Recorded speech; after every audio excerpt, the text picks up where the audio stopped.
Yes, indeed. It's time for some more basketball action. This time from the SEC semifinals in Nashville, Tennessee. You may have heard of it. They say that it's the Montgomery of the Upper South. I'm just kidding. Nobody's ever said that in their life. My name is Jay Tate. I'm the publisher / Commodore at auburnsports.com, coming to you live for the second day in as many days. Coming to you for the second consecutive day. We'll say that, yeah. It's going to be Auburn against Tennessee in the SEC semifinal, and this is going to be an absolute showdown. These two met, I don't know what it's been now, guys, 6 weeks ago maybe. And the Auburn Tigers won a defensive rock fight in that one by 2 in Neville Arena. And Auburn has not been playing its best lately, and Tennessee has been about the same, which is very good. Outstanding defensive clubs. Very rarely do I say there's a team out there that has better defense than Auburn, but I think Tennessee might just beat them a little bit on the defensive end. But on the scoring end, the Auburn Tigers are definitely better. Was that Darlene? Let me go back here. I think I know that girl.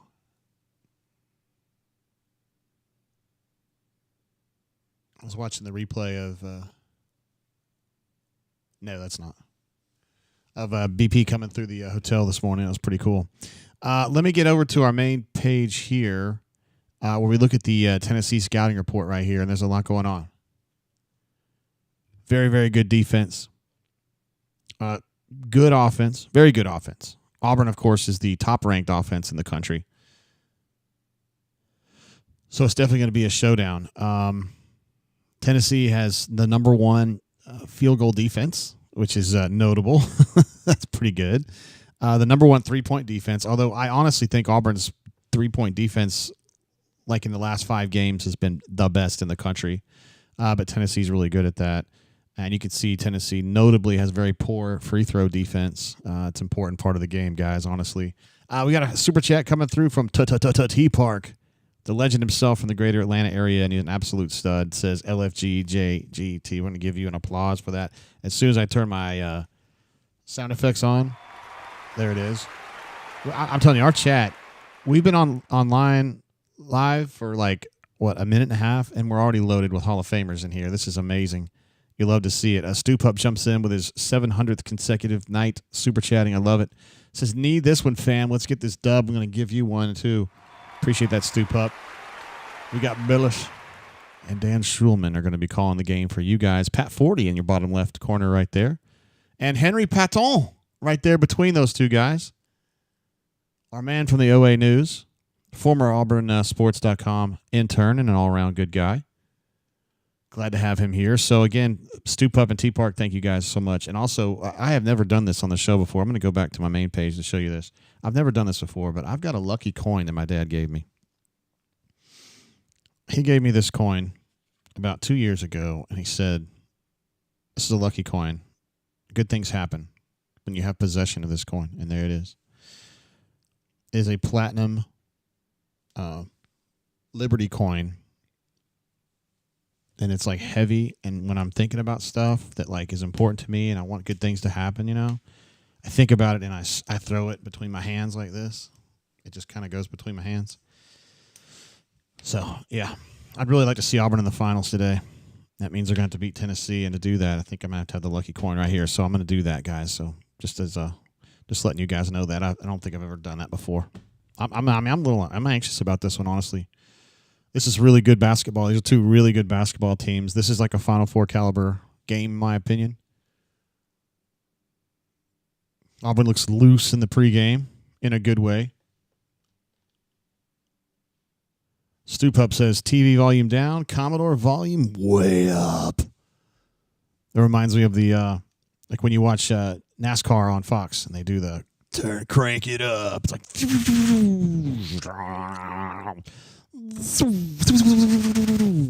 yeah, I love it. Yeah, Small Victory saw what I saw. They looked pumped. He says, let's go, go, go, go. Yes. And Stu Pup says this is a Final Four caliber tournament. It's very chalky so far, right?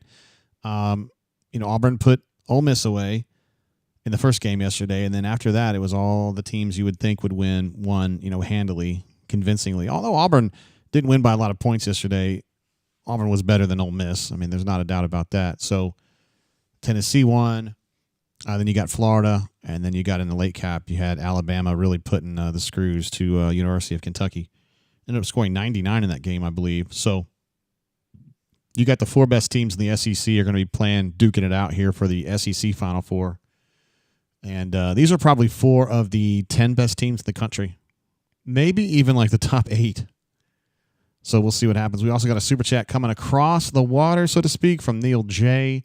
Says, good evening from sunny Scotland troops.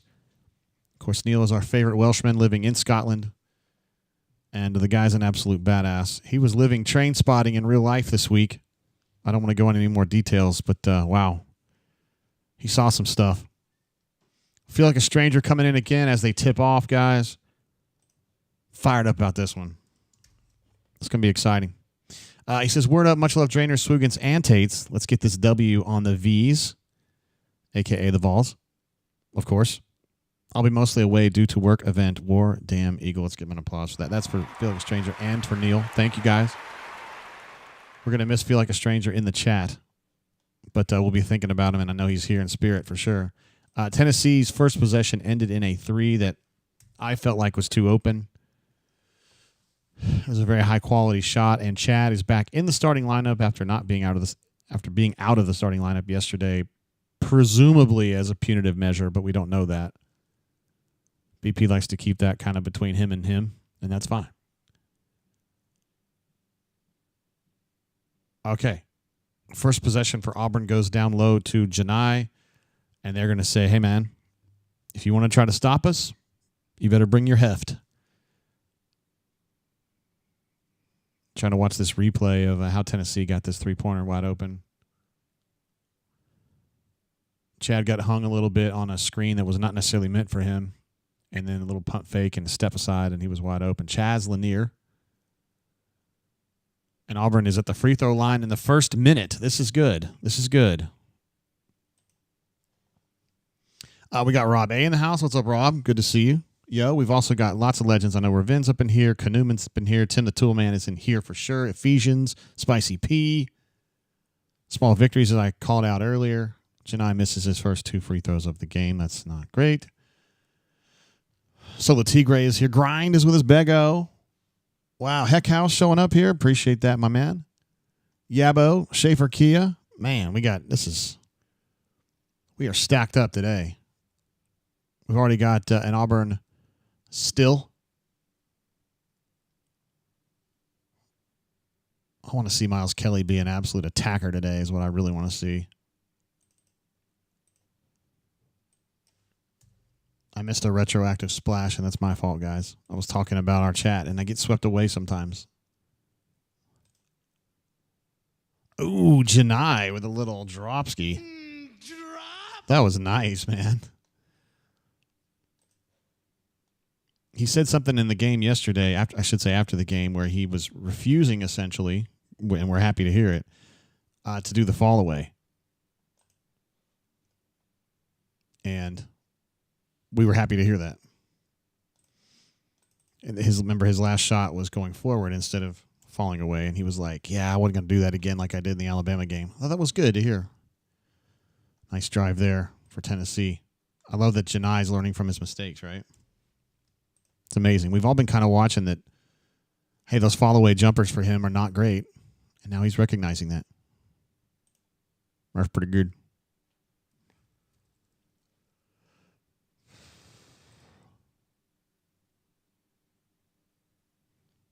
All right, I'm a little bit behind here. I will not be behind anymore because I got all my stuff up here now. But Auburn just did get a bucket. Milicic for 3. He's going to hit that. And so these teams are off. As I talked earlier, before we started the game, it was going to be a defensive slugfest. It ends up being an offensive exposition here in the first segment, but that's fine. If it's going to be an offensive game, I love the idea of Auburn being in an offensive game because Miles Kelly can do some of that right there. Because Auburn can score with anybody. If it's going to be a shootout, Auburn's already 20% of the way to its point total from the game in Neville. Well, whatever, 19.2%. Yeah, Spicy P says, little different than game 1. That is true. Much different start here. Wow. Tennessee hits another three. Chaz Lanier already has 8 of Tennessee's 11 points. I like Daniel P says, how big are these baskets, my man? Well said, sir. Denver having some difficulty over there on the sideline. But gets out of it. There you go, Miles. Drive on him. I thought he got slapped on the arm, but that's fine. Oh, are they going to call that?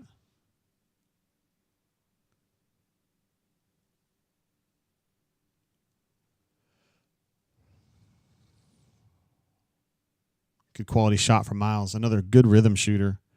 Him and Denver both, man, if they're kind of get that ball and they can get in that actual mechanics of shooting, they are dangerous. Frank G says, hey, man, maybe we guard that guy. Thought about that?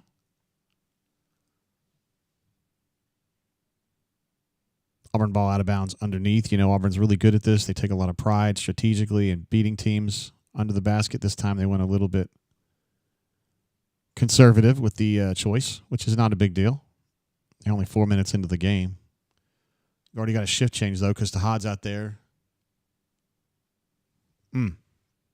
Didn't love that shot, but if you remember yesterday, I thought Tahad's shooting shot selection was poor early, and it got much better as the game went on. Zakai Ziegler, speaking of poor shot selection, just did the exact same thing and hit nothing but net, the very bottom of the net, and I don't mean in a good way from a Tennessee perspective.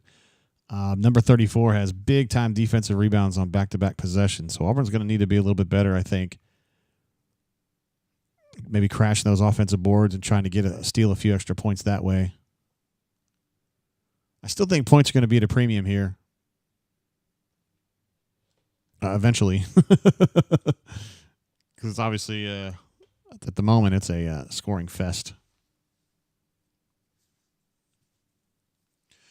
All right, so we've already had our first shift change, half shift change, because you've got Tahad running point now with Denver. Oh, Denver out now. So Miles is playing 2. Ooh, Janai with an 80%er. We can start calling it that again because he's back doing his correct, as we like to call it, the correct moves in the post. Either being neutral when he's shooting or moving toward the basket when he shoots. He's very dangerous. He had kind of gotten into a situation where he's taking a lot of fallaways, but he's not doing that today. And I think he recognizes that's something he doesn't need to be doing. That's the defensive matchup that they really want right there is number 11 on Janai. And Janai wants to know where his backside help is on that.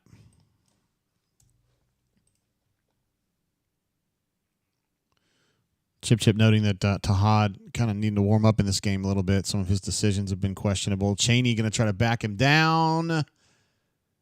34 gets another defensive rebound. He's a big boy. Chaney, I didn't like the body shape when he took that shot, honestly. Golly, we're at 13:46 now and still no stoppage in play. We are due a media timeout shortly, and we're almost due 2. We might get down to 12 before we get there. Yeah, Small Victory says fade equals no bueno for Broom. I feel the same way. Oh, Chad with a nice little drive. That was nice. Drop.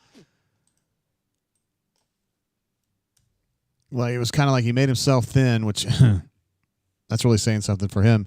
And then gets the Euro step and just lays it in reverse. That was nice. He can do that.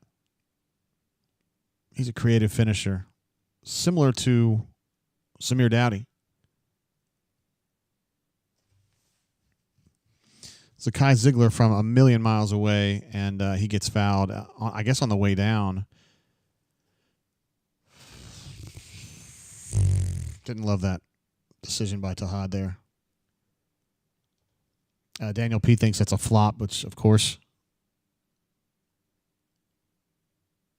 it's a really nice action by reviewing that for Milicic on that bucket.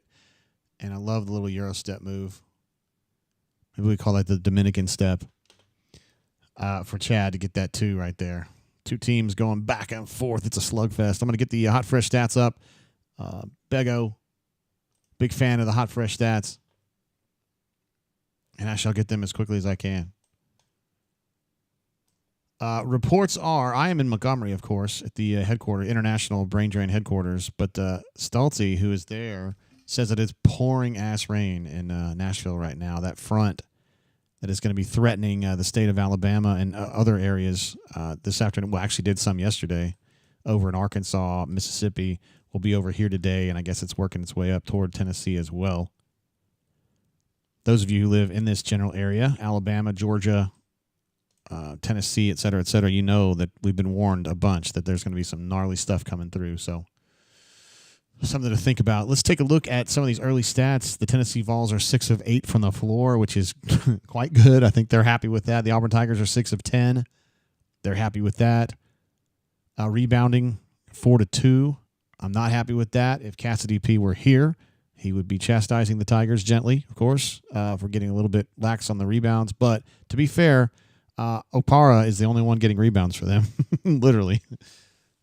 All defensive rebounds, so no second chance opportunities for Tennessee yet. We talked yesterday in the Ole Miss game that the only way Ole Miss could win that game yesterday would be to have a huge advantage in second chance opportunities. I would not say that about this team, about this game. I think for Auburn, it's going to be about making sure that attacking-wise you're being efficient, because Tennessee's not the kind of team that's going to win a shootout. They don't have that kind of firepower on the attacking end. They are a defensive team. That is their identity. And Tennessee, if you score like 80 on them, you're going to win the game because they don't score 80. So that's how I feel about it. Ravin asks a question, which is exactly in line with what I'm saying. Can Tennessee keep this offense up? I don't think so. Well, I mean, they're not going to actually shoot 75% for the game, but I know what you mean. They have a real good flow right now. Auburn generally has a very good way of disrupting opponent flow over around this time of the game. 5 minutes in, 10 minutes in, they start making some defensive changes, and we'll see what happens there. N reminds us that Auburn, who is taking on the hated Vanderbilt Vandy boys on the baseball diamond, they're up 4-3. Auburn had a quick early lead in that one on a ding-dong. And that game is being played at 11 today because of the weather that's going to be coming through the area later today. That was supposed to be a nighttime game, but they moved it up. Softball also taking on Texas A&M. There's a coach, Stephen Pearl, holding the SEC championship trophy as a player back in the day. And there he is, on the left side of your screen. Let's see, Uncle. Oh, I'm glad to have you here with us today, brother. Says today has Final Four energy.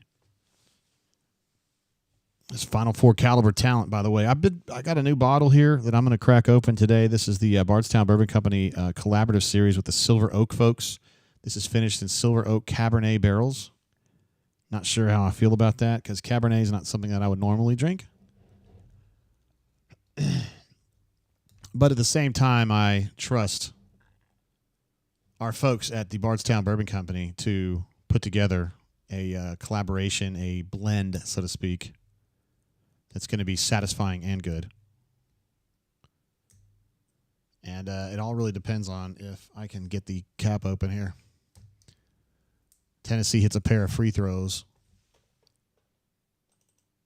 And now they've got 18. If you're thinking to yourself, Jay, the math doesn't math, my answer to you is, we'll figure it out later. Tennessee trying to put some pressure on Auburn, like on a three-quarter court situation. Chaney with a three. Hits it. Oh. He hit one yesterday, too, that I thought kind of sparked what was eventually like probably the game-clinching rally. I don't think we have any fouls on Dillon early either, which is unusual, which is good.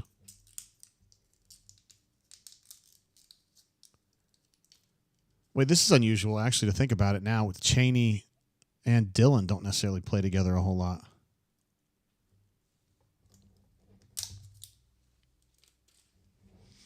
Oh, we got a big defensive rebound there. 18-17. Miles is thinking about it. Thinking about a drive here. A fortuitous bounce to Tahad Pettiford. And a fortuitous bounce to get an offensive rebound. This is a second chance opportunity here. Auburn's first chance, really, for a second chance bucket here.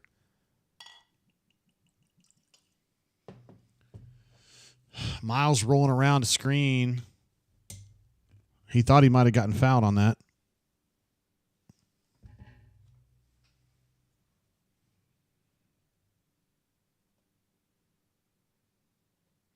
Begos sees Tennessee playing out of their minds. They've been playing some good offensive basketball. That was a nice little cutback by Zakai Ziegler and a nice finish considering he's on the ground, basically. Of course, as a guy that short, maybe he's used to being close to the ground, low center of gravity, et cetera, et cetera. Hornatius with us says, sup, gentle people, accidentally made cream puffs this morning. Baking plus Auburn basketball normally doesn't end well. Sorry in advance. We're going to give him a laugh for that. That's a cream puff's better than a cream pie, I guess. At least from your perspective. I don't know if you noticed this, but Patch Adams is doing this one again. But he's got Don with him, which probably levels it out a little bit. We've got another media timeout. Let's see. Spicy P thinks Chaney's forcing it too much. Maybe it's because we've been so hard on him, right? Because he's been kind of in I guess you call it a slump. I don't know. Haven't been playing his best ball lately, and it's like, hey, man, why don't you get going? And he's like, if he tries too hard, then you're like, don't try so hard. Maybe he's feeling the pressure a little bit, to kind of step up and be an important part of the piece in a key game like this. We've been saying for a while, and there's going to be a moment, and there have been moments when he really needed to step up, and he did in the game, particularly I remember at Ole Miss. Without Janai, as I recall. He had a great game, so he is capable. Here's the latest stats as we go to our second media timeout. 2 segments into the game now. Auburn shooting 7 of 14. That's usually a number they would be happy with. Of course, Tennessee is 7 of 10. One thing I love about that is that Auburn's +4 on shots. And that's something that Auburn, when they're playing well, definitely have an advantage in shots attempted. And if you recall, I can't remember which game it was, guys. It gets away from me, but about 2 or 3 weeks ago, Auburn had a +29 game. And that was, I said it would never happen again.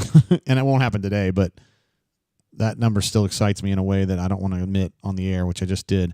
Tennessee still has a +2 rebounding advantage, but have not been able to use that into points off turnovers. Or second chance opportunities, It's 0-0 still there. Auburn has a 5-0 lead in points off turnovers, which is great. Tennessee 3 assists, 2 turnovers. Auburn Tigers 4 assists, 0 turnovers. You love to see that. Absolutely love to see that. So some numbers that I absolutely adore here: +4 shots taken and 4-0 assist to turnover. Those kinds of stats. That's how you win games right there. Tennessee's points per possession is 1.53. You'll never see an Auburn team, an Auburn opponent, I should say, finish a game with a number like that. It's not sustainable, and so we'll see what happens. In general, I love the way that Auburn's playing right now. Let's see. D. Lucky is in the chat, one of the pillars of our community and a confidant of mine, one of my good friends, actually, who I met through the site. So we weren't friends before, but we are definitely bros. Says Auburn is number 1. That's done. It must have been someone questioning that or wondering. About half, maybe 60% of the national pundits thought Auburn was the overall number 1 seed coming into this tournament and had nothing else to prove. The other 40%, which I would have been part of, would have said you needed to win 1. So with Auburn having won yesterday, there's no doubt about it. Number 1 overall seed in the tournament.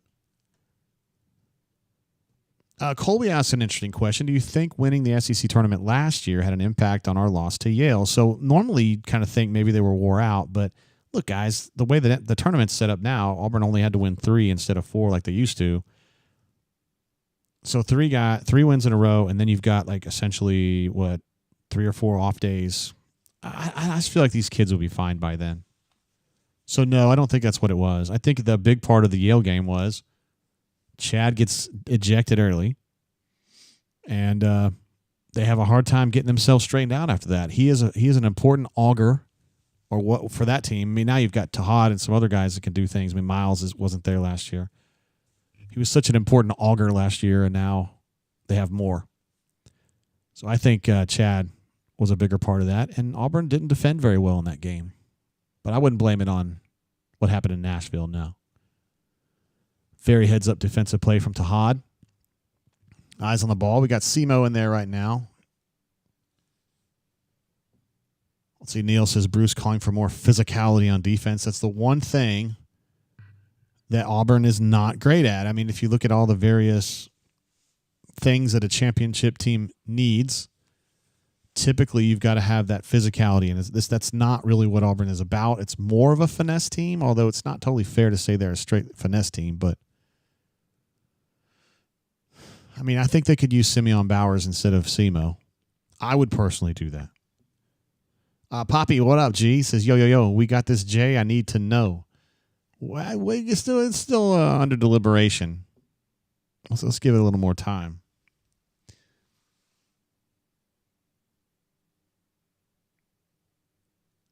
Tennessee trying a little side screen action there. They definitely had the roller was open on that. Great offensive rebound by Tennessee. Kind of rolled out of bounds, but that was a great offensive rebound by them, honestly. Let's see, Small Victory says Semo for offensive MVP. Oh, man, that would be the worst situation I've ever heard. That's a sentence that's never been written before. Let's see, Frank G says, we're not sure we need to be more physical on defense. We've been playing clean D. That's true. That's a good point. I think it was just more about, like, just being willing to stand your ground. I think BP is anticipating some downhill driving here, and when here's one right there. Oh, that's a nice finish, man, for Tennessee. I think he means that right there. The temerity to withstand or rebuff these downhill drives that I think Auburn is susceptible. Another big rebound from number 34. That guy is cleaning up on the defensive boards, man. See, to me, that's where Dylan needs to be more of a factor, and I wish that he was. We've been saying for about a month now, I wish he would just go into full Dennis Rodman mode and just focus on rebounds and rim protection. And somehow he played yesterday like 19 minutes and didn't have a rebound. I do like the effort, though. Auburn is not short on effort right now. Small Time says Chaney should get 6 fouls. That's a great finish right there. It's clean defense from Semo, but it's not good enough.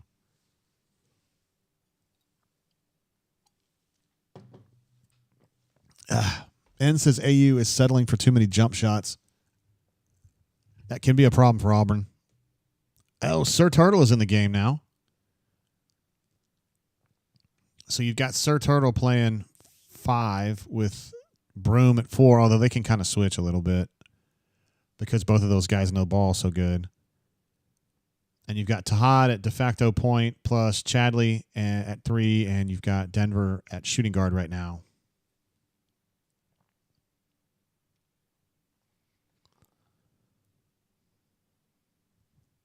There's the 80%er. A nice incisive pass to get the ball to Janai in an area where he can do some damage. And he did some damage. A couple steps behind Zakai on that one. And it puts Auburn's defense in a bind. I'm not sure who was chasing on that.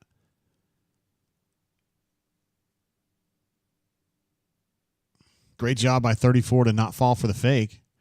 But then Janai got his elbow in there and kind of established that dominant position, and he was able to score. It's just the guy's an operator, man. He knows how to, technically speaking, he's really, really good. Prevents his fouls accumulating now. Let me take a gander at the live numbers on the fouls. Aganda. Personal fouls, 4 on Tennessee, 2 on Tennessee, 4 on the Auburn Tigers. Excuse me.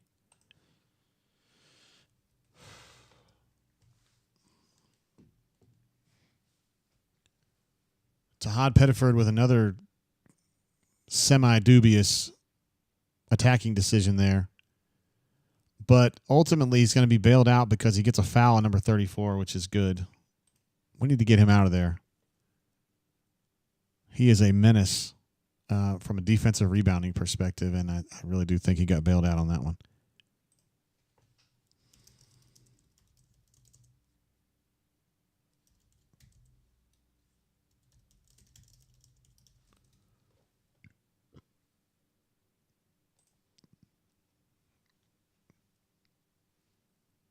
All right, Tennessee's defense pretty extended here in the man set, and Auburn playing 5 out of its own. I don't like Janai dribbling that much. God, Tahad missed another shot. He must be 0 for 5 or 0 for 6 now from the floor. He's 0 for 4 right now. 0 for 3 from 3. I don't love it. Also, I have shorted Tennessee. Zakai Ziegler's last free throw. I apologize for that. Chaz Lanier tried to line up Auburn, but he didn't get there. Janai actually did a great job. But then the secondary drive, Auburn did not do a great job on that. So Ziegler was able to get through. Auburn not playing with its head up on that one. Repelled the first drive, but not the second one.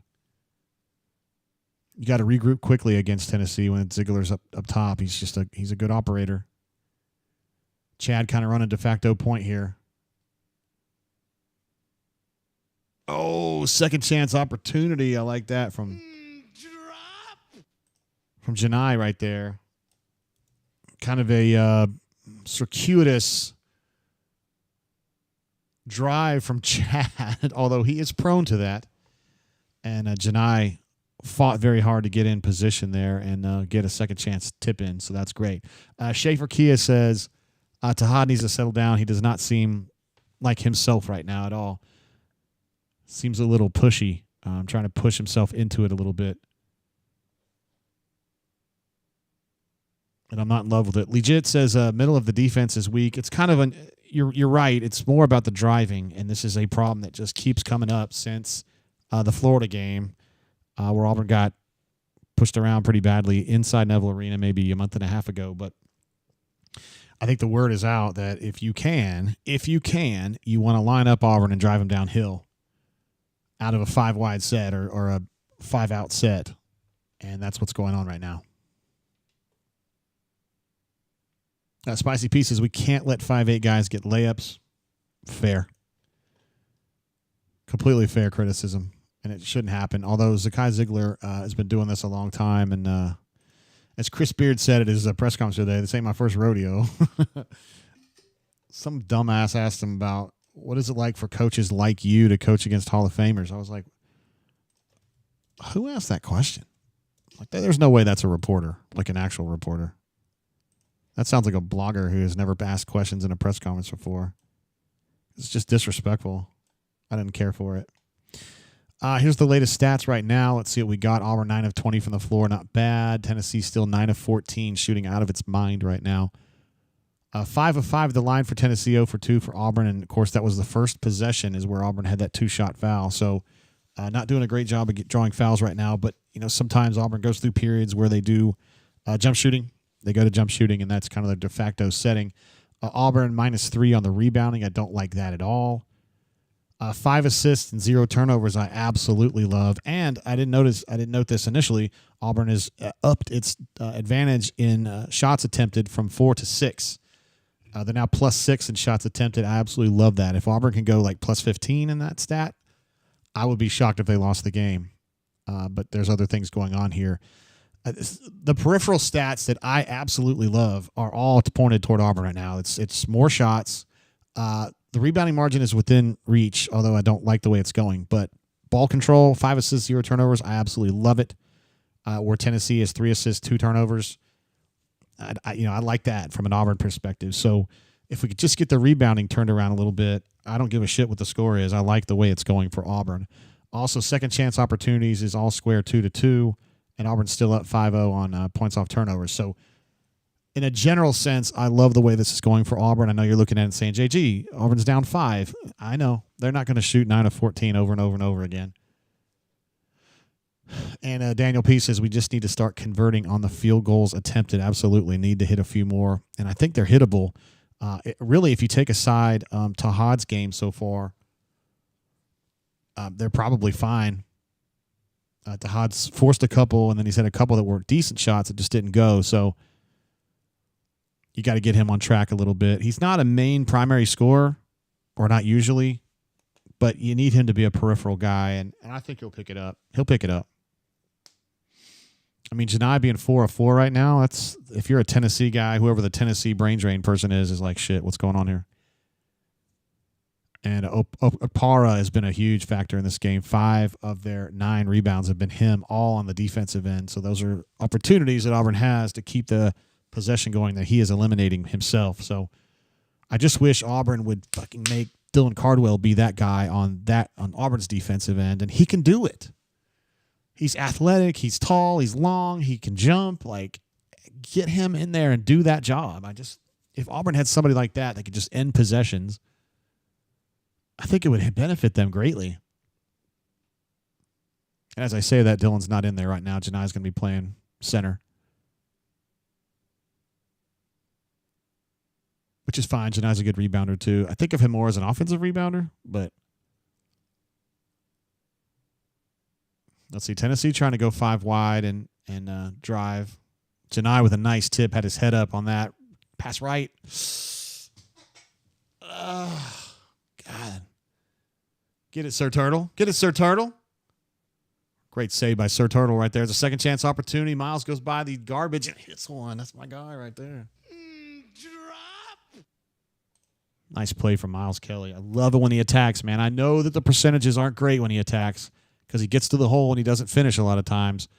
But I just got to believe that he's going to start doing that. I know we're 30 games in and he hasn't really done that consistently. All right, we've got our first Chad incident. Looks like he may be kind of chatted up a little bit. The way Tuberville used to talk about Silas Daniels having a Silas attack.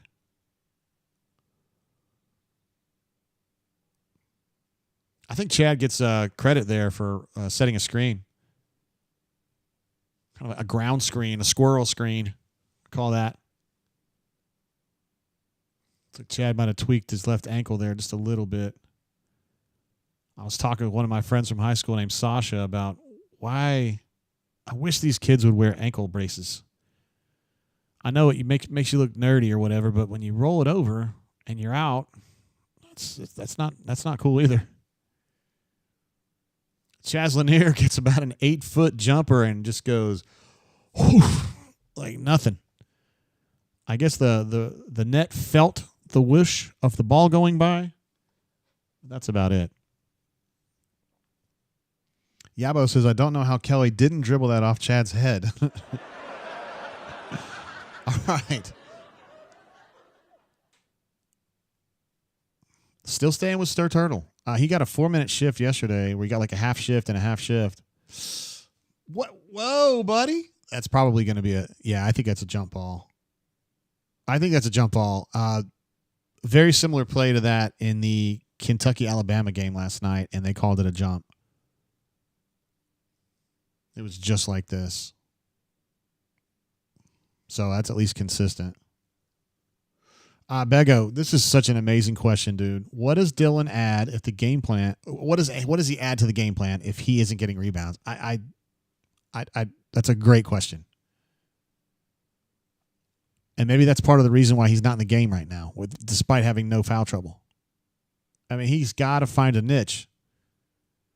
And he's too experienced and, frankly, a very good athlete just to do something to help, you know? And I'm not trying to be critical. I'm saying be what you are. You're a big dude who can get rebounds. Go get rebounds. All right, we got Miles Kelly. I'm telling you, I don't have the stats in front of me, but if he gets 5 or 6 rebounds in a game, I bet Auburn doesn't ever lose.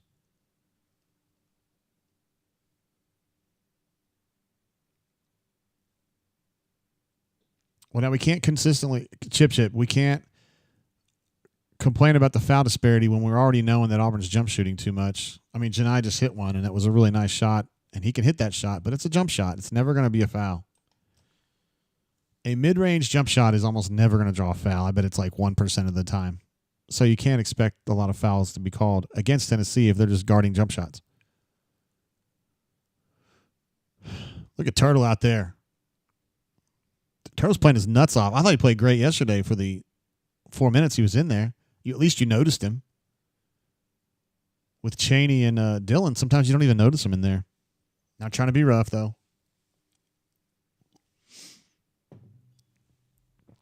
Call me Biscuit says it's getting loud in Nashville. Oh, Chip saying no. Dillon is good for 5 fouls when he's not rebounding. So that's about all he's good for. It's getting disappointing. I mean, listen, man, we've praised him a lot this season because there was a time, particularly in the middle of the year, maybe the first third of the year, of conference year, I should say, where I thought he was bringing a lot, whoa, buddy.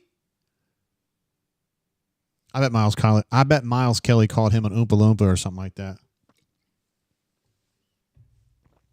I'm kind of liking this Bardstown Silver Oak. I'm not a wine guy in the least. In fact, I would be cool if I never drank wine the rest of my life, but this is finished in Silver Oak Cabernet barrels. It's pretty good. I think my wife would like it. She's not a wine girl either, but I think she likes the wine finishing. Spicy P is hoping for a flagrant 2. I think this could be a flagrant 1, no doubt. I don't know about 2. I forget what the threshold is for a flagrant 2, but I bet the internet can tell me.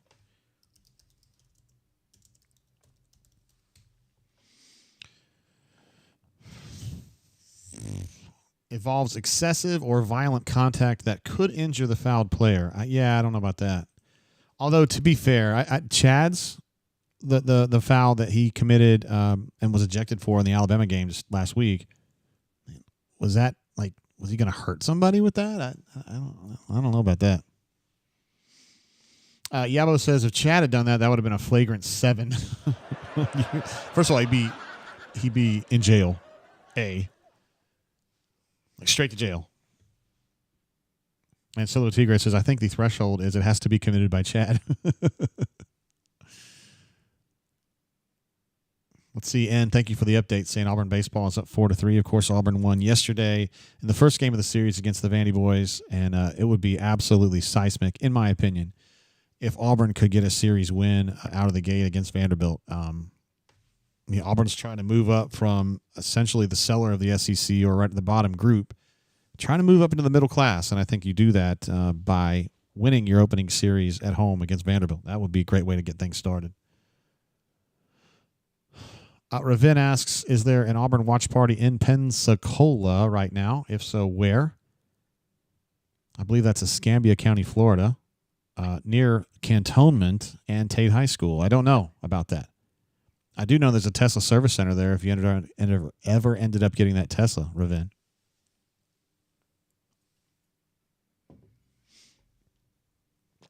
Let's see. Frank says the F2 last week, Chad's we were talking about earlier, was mostly due to it being in the head, and it was kind of elbow to the back of the head. And this is obviously, this is a shove to the chest, so, there's no way, but I still think it could be I think it'll be a technical. A technicale. Small Victory says, I'd put Chad in the lollipop leader to keep asking him mad.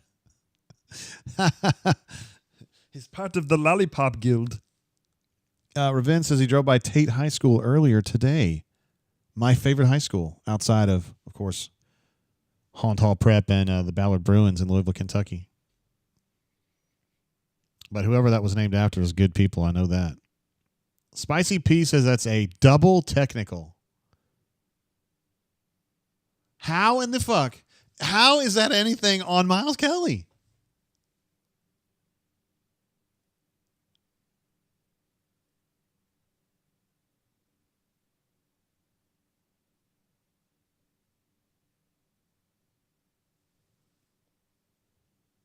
Double technical? For seriously?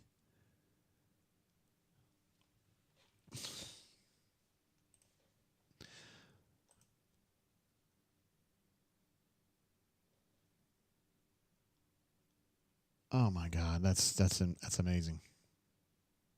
Janai missed a 80%er right there, just a little left-handed push shot. He was really close to the bucket. They've got a wide open 3. They weren't able to hit it. They had a couple chances to get the rebound, and they lost it out of bounds. So, phew. Frank G says, I guess they consider that taunting. I don't know, man. I didn't see it, but maybe he said something. In fact, I'm fairly sure he did say something, but I don't know. I'm with MC Tigger on this one. As Will Muschamp would say, absolute bullshit. You guys ain't got no guts, man. Throw the flag. Be a fucking man. All right, this is going to be an 80%er for Janai. Right-handed. Oh, I love it. All right, so Auburn fell behind a little bit, but grinded their way back to the lead now. And Tennessee, I don't want to name any names, but they haven't really been scoring very much lately, which is kind of part of their deal. 0 points in the last 4 minutes. Dylan with a steal. Oh, God. Oh, God. Ah! Oh, my goodness. Dylan, we were just calling you out. All right, easy with the, yeah, it was a great play, but let's just focus on rebounding now. Great play from Dylan there to get the steal in the full court and then get all the way down there and dunk it. Dylan did not fall for the fake on that. Nice job. Be the second guy off the floor. He got rim protection behind him. Well defended. That was a Jared Harper pass right there. And I mean that in the best possible way. Frank G says, no way that just happened. Oh, it sure did, bro. It was glorious. Rim protection, Janai. Boy, that really says something that Auburn didn't even have rim protection on that. They felt comfortable with him. Boy, that's the kind of physicality that BP was talking about right there. I mean, Chad just got big boyed. And I know Chad's really thin, and he missed the team plane one time, and they faxed him to the next place they were going. But, I mean, still, he got big boyed on that one. Now, Auburn can do some big boy play, too. I mean, Janai's already had a few of these. Hey, man, you can't pull him out of bounds.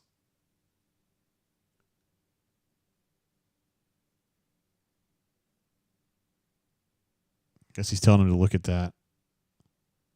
Do they call a foul on Janai?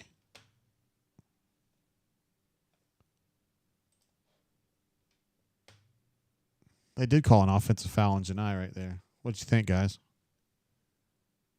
Oh, he did put his hand in his face.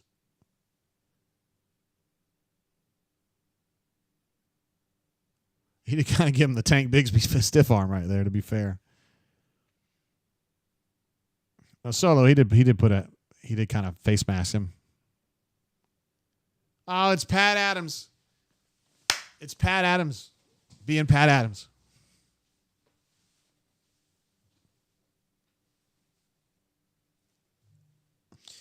There's Kirk Sampson's son over there on the sidelines. Got the curly hair. He's a student assistant with the team, and he's going to be a hell of a coach one of these days. I'm kind of with you, Brandon. I'm not one to do this very much, but to say these fouls, all these replays on fouls like this, I mean, I got to believe Janai did that on purpose just because of how intentional it was to the face.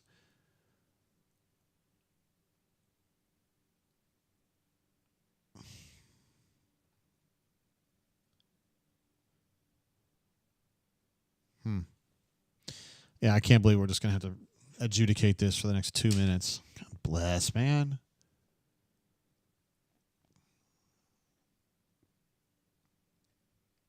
Frank says, no way Janai meant to put his hand in his face. I don't know, man. I don't know. There's no way for me to judge. Or any of us. I don't know.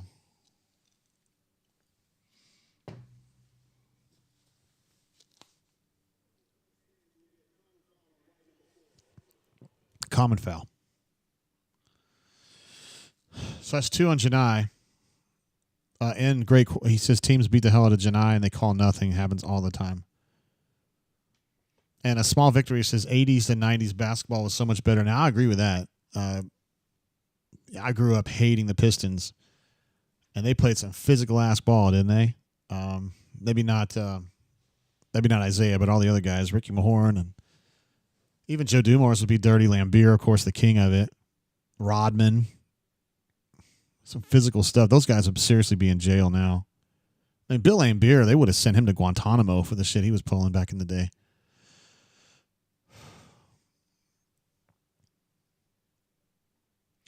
Well, it looks like for the first time ever, our chat is actually commending Patch Adams for the call on this.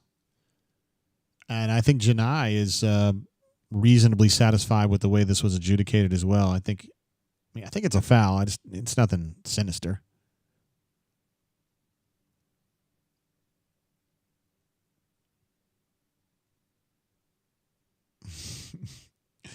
I'm a Spicy P, I can't tell if you're joking or not. Let's see. Neil J says, is there any sport that's better now than it was in the 80s and 90s? Let's think about this. I enjoy college basketball more than I did in the 80s and 90s. I do. NBA, I think, is taking a step back. Baseball is taking a step back. Probably auto racing is taking a step back. Hockey, I don't know. I haven't really watched enough hockey to judge that. Another miss for Auburn and a great defensive rebound from Surgeon I. Broom. So I like the way that's going right there. I really want to see some of these stats, yo. I haven't checked in on the stats lately because I've been so watching this game. Auburn's rebounding advantage looks like it's gotten melted. Janai just got fouled. Yeah, Auburn's rebounding advantage is well. It's down to 1 for Tennessee, so it's 12-11. Auburn's shooting 48%, and Tennessee's shooting 50% now. So they were at 75 at one point, so they're definitely easing back a little bit.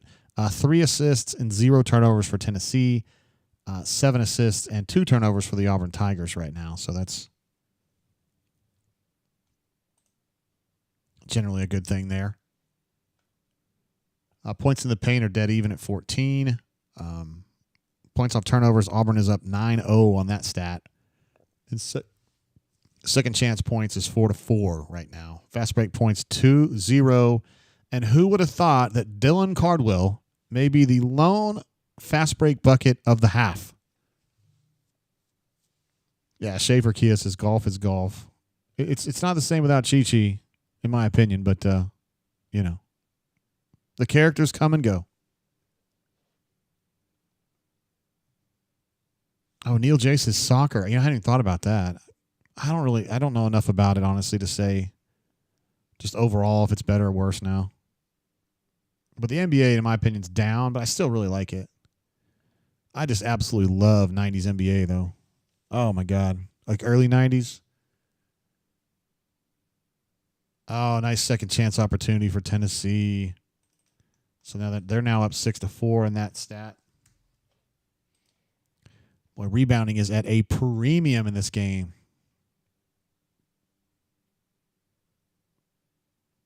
There you go. Schaefer says Chi-Chi and Lee Trevino. Yes, we're OG legendary. I covered a few girls tournaments back in the day just because I was a newspaper reporter and I covered whatever they told me to do. And I had a interaction with a female golfer named Dale Egling. She's great. Met Annika Sorenstam. She's nice. But I don't know shit about NBA. I'm sorry, about LPGA or PGA. I don't watch much. Hornacious, the most hornacious thing to say. Pro pickleball is on the upswing. All right, Denver Jones at the line for the Auburn Tigers. I got a pretty good idea how this is going to go. I think Frank G does as well. One of the best free throw shooters in the country.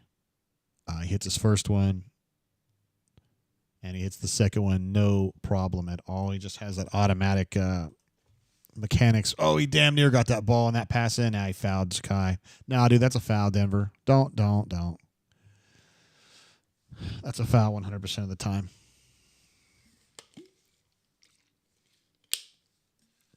He says that guy is so short. I mean, he drew the foul. Zakai Ziegler drew that foul. He knew what was happening, but it was a smart play.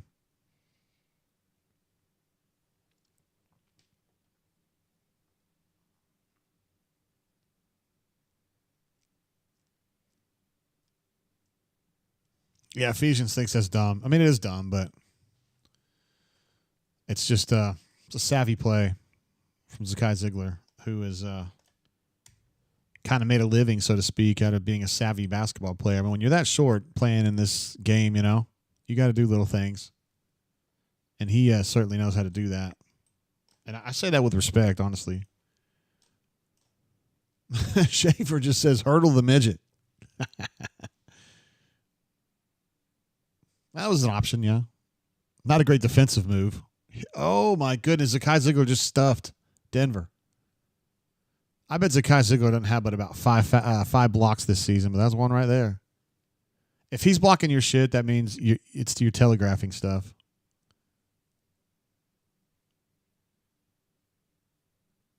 That's all that means. A pump fake would have had him land on your head. Beppo says short people got to do little things. You're right.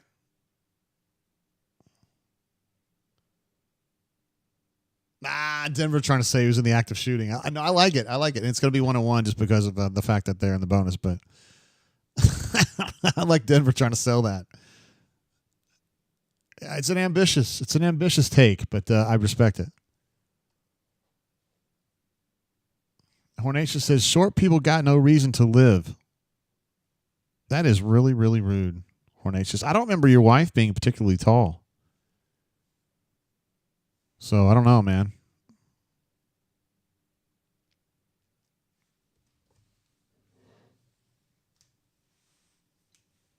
See what Denver can do here at the free throw line.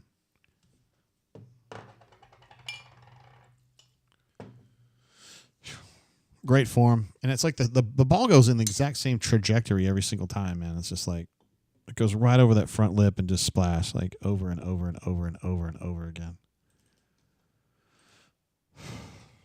They were talking about a player, I think it was a Kentucky player yesterday who like grew up on a farm or something. And the first thing this family did when they were building their house or whatever is build a basketball court. Thought that was kind of cool. And this kid has great form and great free throw shooter, et cetera, et cetera. We're all a product of our environment, I tell you. Chaz Lanier from a long three. That is the second three of the game that he has completely whiffed. And they got a second chance opportunity, and Ziegler bricked it. So Tennessee's shooting went in the absolute shitter during the last 12 minutes of that half. Let's be real about it. And Auburn is going to walk off the court with a 1-point advantage. It's crazy to think that it's 33-32 at this point, considering what we saw in the first 7 minutes of that half. We thought this was going to be a 50-point half, and it just really went downhill. Of course, I did say, and a lot of you guys did too, that Auburn has a way of defensively they make adjustments in the 5 to 10 minute range, like 5 to 10 minutes into the game, they start making some adjustments and playing on a different level defensively, and they certainly did that in this game as well. So let's take a look at these halftime stats as soon as I can get them up on the screen for you. If only I had an intern. Maddox Jeffries walking behind Coach Bruce Pearl there. I think their graduate assistant, who's a badass. Well, I don't know. I think he has a different title now. He's just director of badassness, I think. All right, here's the halftime stats presented by Krispy Kreme. Numbers that I like. Auburn is +3 on shots attempted, so lost their advantage there a little bit. I was hoping that would be like 8 at this point. Rebounding margin for Tennessee is +3. That was down to 1, I think, with a minute and a half to go, and then Tennessee got a few more. Assist to turnover 7-2 for Auburn, 3-6 for Tennessee. Love that number. I also love Auburn with 4 steals, and I also love Auburn up on points off turnovers 9-0. And I also love the fact that Tennessee does not have an advantage on second chance opportunities. And I also love the fact that Tennessee doesn't have any blocks, because that's usually a big part of their game.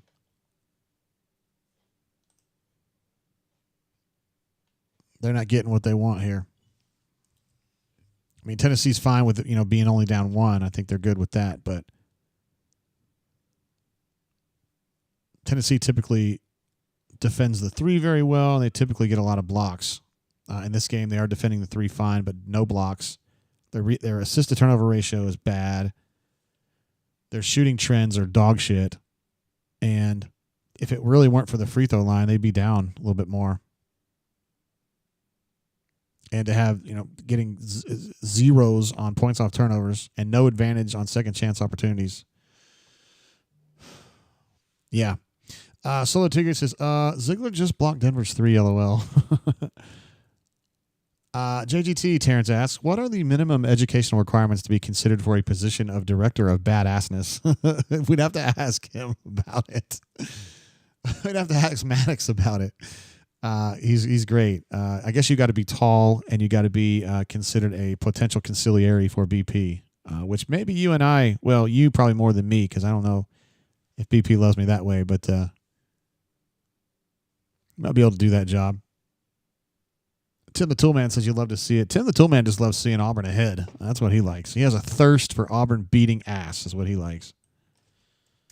So here at halftime, really a terrific game. We've been lucky, I think, as Auburn observers, hashtag Justin Ferguson, to see some great games lately. I thought the Alabama game in Neville Arena is probably one of the 25 best games I've ever seen.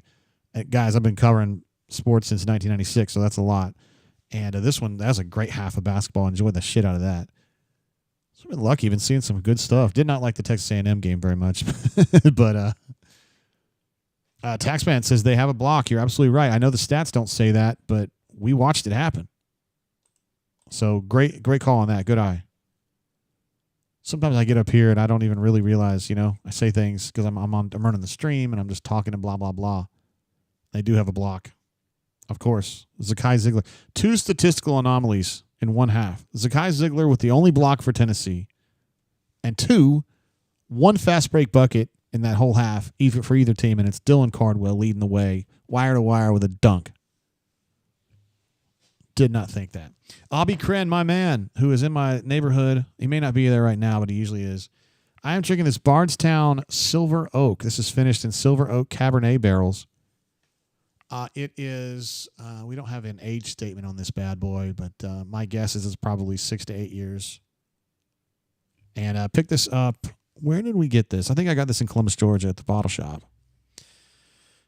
And I am a fan. So that is the bourbon of choice today. I'm on we'll call it one big pour. Yabo says March is truly the most wonderful time of the year. Sorry, Christmas. I'll tell you what, when I was a kid, it sure was. I grew up in a Louisville household, so we were always talking about the Cardinals and stuff. And I remember my high school had one TV that was hooked up to the outside world. And so on that Thursday of March Madness, right, when they'd have games and like Thursday, starting at noon or whatever, you could kind of go in there, and the teachers wouldn't be too upset about it. You could go in there and watch the games. I was like, oh my God, I'm living high on the hog here, guys. Abby Kren says, looks delish. It is good. I'm not a wine guy in the least, but it's got an appropriate level of wine finish to it. If it had 5% more, it would be too much. So my guess is that my wife's going to really like this one. 108 proof, and got a pretty solid Kentucky hug on it. So I'm glad to try it. This is probably my 10th or 12th different kind of Bardstown we've had. We're big fans of Bardstown Bourbon Company in a general sense. Let's see, Spicy P noting that former Georgia quarterback Carson Beck, I don't know how he could ever leave Georgia. It's such a great place to play football. Moves to Miami to follow his girlfriend just to get there and cheat on the said girlfriend. And then right after he gets there, his car was stolen. Woof. Let's give him one of these right here. Sometimes it may be good, sometimes it may be shit. I'm sure she's hot, though, right? Oh, my God. Taxman with a great question. Courtney and I were just talking about this morning. We got Louisville and Duke in the ACC semifinals. 2 teams that we would seriously consider pulling for Al-Qaeda over them. I guess Louisville. I don't feel good doing it, but I just can't. There's no situation where I pull for Duke. Jake says Sankey was just on TV saying that he thinks the SEC is going to get 14 teams in the NCAA tournament. I did say in my column yesterday before the game, kind of setting the tone for this March run, that Auburn, the SEC was going to get at least 9 and as many as 13. We'll see how it goes. Brandon J says ladies baseball is about to get run ruled. I hate to hear that. And I really hate being right about that one because remember they went 20-1 in the preseason, or you know what I mean, pre-conference season. And everybody's like, oh, my God, Jay, they're going to be so good. I was like, I don't know, guys. I don't love their pitching. And I think if they lose today, which they're probably going to lose, that's going to be 6 in a row. Got swept at Mississippi State, lost on a walk-off at Georgia Tech, and now this would put them down 0-2 on a home series against Texas A&M. And to be fair, Texas A&M is really good. It's not like they're some crappy team. Mississippi State, to me, is just okay, but whatever. Let's see. Spicy P says, who do we want as the 2 seed in the Auburn region? Great question. Let's take a look at the Ken Palms and see who's even in the running for that. This is assuming that Duke, Auburn, Houston, and probably Florida would be the 1, 2, 3, 4 number ones. So that means your next group is going to be Tennessee, Alabama, Texas Tech, and the Michigan State Spartans. Eesh. Probably Texas Tech would be your thing there. But I've watched them a few times this year, and they're just really solid at everything. Michigan State is, as you would predict, I mean, they're kind of vintage Michigan State, but good. The good version of Michigan State, like the 2000 team. Grindy, defensive-minded. I guess you'd say Texas Tech in that one. I guess there's an outside chance that maybe Gonzaga or Iowa State could go into that 2 conversation. I would say Texas Tech, though, Beppo. And I think we could play it here on the drain as like kind of what should have happened in the NCAA tournament in 2019. It should have been Auburn versus Texas Tech for the national title, which curiously would have been BP against Chris Beard, who was at Texas Tech at the time. 2 guys have faced off 3 times this year. And BP won them all, but I think BP likes Chris a lot, at least to some degree. Chip says Auburn was crushing teams like Michigan State in December. They ain't there. Auburn's a little bit behind from where they were there, and I think Michigan State's a little ahead of where they were at that point. Someone talking about St. John's. I wonder where they would fit into that. I have said a few times on the show that I think St. John's is a real freaking problem for whoever they're going to be messing with this year. Right now, Ken Palm's got St. John's at the 13 spot. That's probably not high enough to get into a number 2 seed. They're probably going to be a 3, and they're going to be a problem. A serious effing problem. Some of these other teams that are in there with them, like Maryland, I'm not real worried about. Wisconsin, I'm not real worried about. I mean, I've watched Arizona several times this year. They don't get me real wet. Missouri's, I don't know what to make of Missouri at this point. I mean, they had that period, like maybe late February, where you're like, holy cow, they really turned a corner. And then they haven't won big games since then. I'm not worried at all about Kentucky. Texas A&M, I'm not worried about them if they're not at Texas A&M. And then you kind of go down from there. So I'm not. The teams that I really worry about personally would be Duke, Houston, Florida Gators, Alabama, St. John's. I think that's probably maybe Michigan State. I don't know. Runner 24 says St. John's is super physical and athletic. That's the thing that I always, when I watch St. John's play, and I have a personal thing for St. John's because it's Patino, and he's the first coach I covered for real and like all that kind of stuff. And I was lucky to cover him. They're so long. They're just like, they mess up your passing. And you think about it, when Auburn is at its best, Auburn is passing with obviously accuracy, but tempo, right? They have a tempo to their passing that is just like, holy cow, this is like NBA Jam, like ting, ting, ting, ting, ting, ting. And you're not going to do that against St. John's. You're just not going to do it. Let's see. Ephesians says, Jay, we have seen enough, I think. Auburn wins and will play again for the finals tomorrow. No need to risk injury in playing this half for either team. Done deal. I think BP, as a gentleman, should probably go over there, knock on the door in the Tennessee locker room, and say, Rick, I got something. How about we just go ahead and call this a win for us? That saves you guys the pain, drama, and suffering of having to go through this half. You guys can continue to rest. It gives you another 45 minutes of rest. And you just go home, okay? We're going to send pizza. I'm going to send you some Toomer's lemonade, too, just because I like you. And you guys just take it easy and get ready for the NCAA tournament. I'd love to see you guys do well as long as you're not in our bracket. I think it's the right thing to do, and I think it's the kind of thing that a Hall of Famer like Bruce Pearl would do.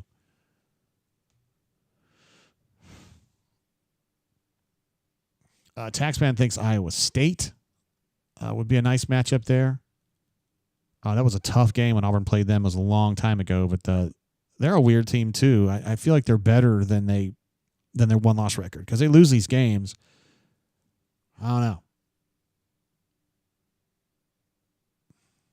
Let's see. Terrence says Gonzaga and Creighton are more. Are you trying to suggest they're like 8 or 9 seeds? Because those guys are way better than that, right?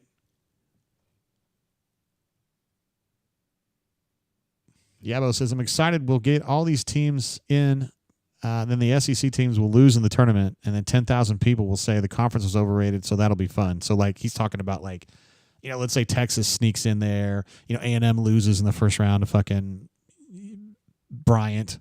Like Oklahoma gets in, they lose first round. Missouri gets in against some weird team like UC San Diego and loses, and everybody goes, oh, the SEC sucks. How in the Stupid thinks that Gonzaga is going to be an 8 seed, guys? They're number 9 in KenPom right now, like overall. Like, how in the world will they be an 8 seed? Like 0.0. There's no way. Like, if they're lower than a 4, I'd be like, what the hell's going on? Now, when you start looking at like potential 8 seeds, you're looking at teams like the Baylor Bears, the Marquette Golden Eagles, the Oregon Ducks, the North Carolina Tar Heels, which I don't think they're going to get in, actually. UConn could be in that conversation. They've lost 10 games now. I mean, they lost to the Creighton Blue Jays, and I was really happy to see UConn lose that game because for whatever reason, I don't know why, I was watching the hell out of the UConn at Creighton game maybe 2 or 3 weeks ago. I think it was on at night maybe. And after the game, the coach, Dan Hurley's doing this bullshit and like talking all this smack to Creighton fans. And I love Creighton. I do. I think it's a great basketball community. Their fans show up. I mean, to me, it's like a very Auburn-esque place. I like Creighton a lot. And Terrence says, check bracketology. I don't give a shit about bracketology, Terrence. I care about what you think and what I think, okay? It comes down to that. And maybe Taxman on a good day and maybe D Lucky. But if Gonzaga's 25-8 and they're number 9 in the KenPom, I'm sorry, they're not going to be an 8 seed. No way.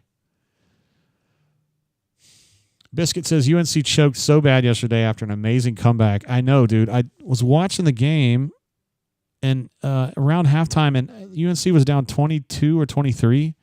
I was like, come on, bro. Like, at least, like, fight them or something, And the next thing I know, I check it later, and they were down 1 or 2. They got the equalizing free throw, right? And then they called a lane violation. Let's see who we got on a press row here. There's Henry. There's Justin Ferguson. Nate King over there on the far left with the green lanyard on. Pat 40 sitting in front of him. Wow. Henri Paton. He's the French legend over there. Small Time Republic says Dan Hurley is so humbled. They literally were going to show like one of those 30 for 30s or whatever it is about him, the other Hurley early. I turned it off. I was like, I'm out. Spicy Pieces Creighton has a sick logo / color scheme. I hadn't even thought about that, but I do like their version of blue. That kind of light blue and silver. I think it's badass. Beppo says, why is Dan Hurley so angry this year? I think it's because his team's not good enough and he feels like he deserves to be the winner all the time. I don't know. Like, I feel like when I watch these interviews with Dan Hurley, like, he seems all right, when you're watching him just in a calm setting. But then he goes out there on the floor and he acts like an absolute freaking moron. And I'm like, calm down, man. Just have a little, like, humility. Like, come on, man. Don't be telling refs, I'm the greatest coach ever. First of all, you're not. Second of all, like, there's no need to be a dick. Maybe the whole world should be based on bunker rules, right? Rule number 1, don't be a dick. Don't be a dick. Don't be a dick. If you start there, I think good things are going to happen to you. Just my opinion. Of course, somebody in this chat's going to say, well, Jay, you were a dick one time. Yeah, you're right. You're right. I fall short sometimes. I try not to. All right, second half, kicking off. Auburn v. Tennessee. Auburn gets a 1-point advantage to start that they earned. So now we start things in the second half with Tennessee with the ball. Auburn with its usual number 1 rotation. I really want to see Dylan Cardwell do something this half. He has 1 rebound in his last 30 minutes of play, 31 minutes of play. 1 rebound in his last 31. Had no rebounds yesterday. He has 1 today so far. Come on, my man. Milicic trying to get something down there, but Auburn had him boxed up.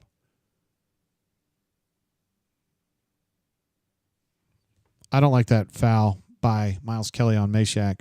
I don't like it.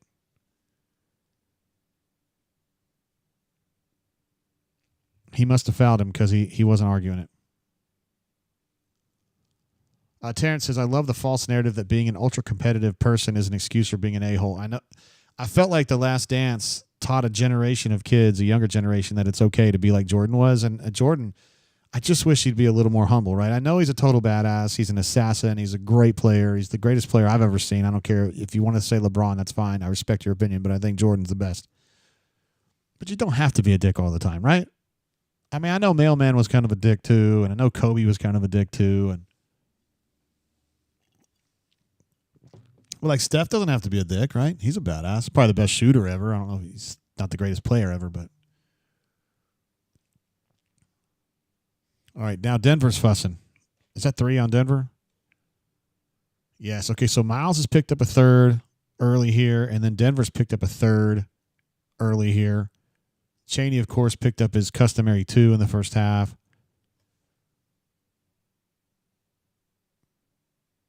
I mean, yeah, it's a foul, dude. I kind of holding him back there. Spicy P's correct about the fouls on Denver and Miles, 2 critical players. I also think of them as guys who can adjust their defensive paradigm to not get that next foul. Whereas you wouldn't trust Chaney or Dillon to do that, right? So I think it's going to be okay. Ziegler with a nice little runaway drive into the lane. I can't remember who it was talking about earlier. You should not let 5'8" guys get so many baskets at the hole like that. You should make him have to shoot those, right? Oh, boy. Simo thinking about making a drive. Didn't go very well.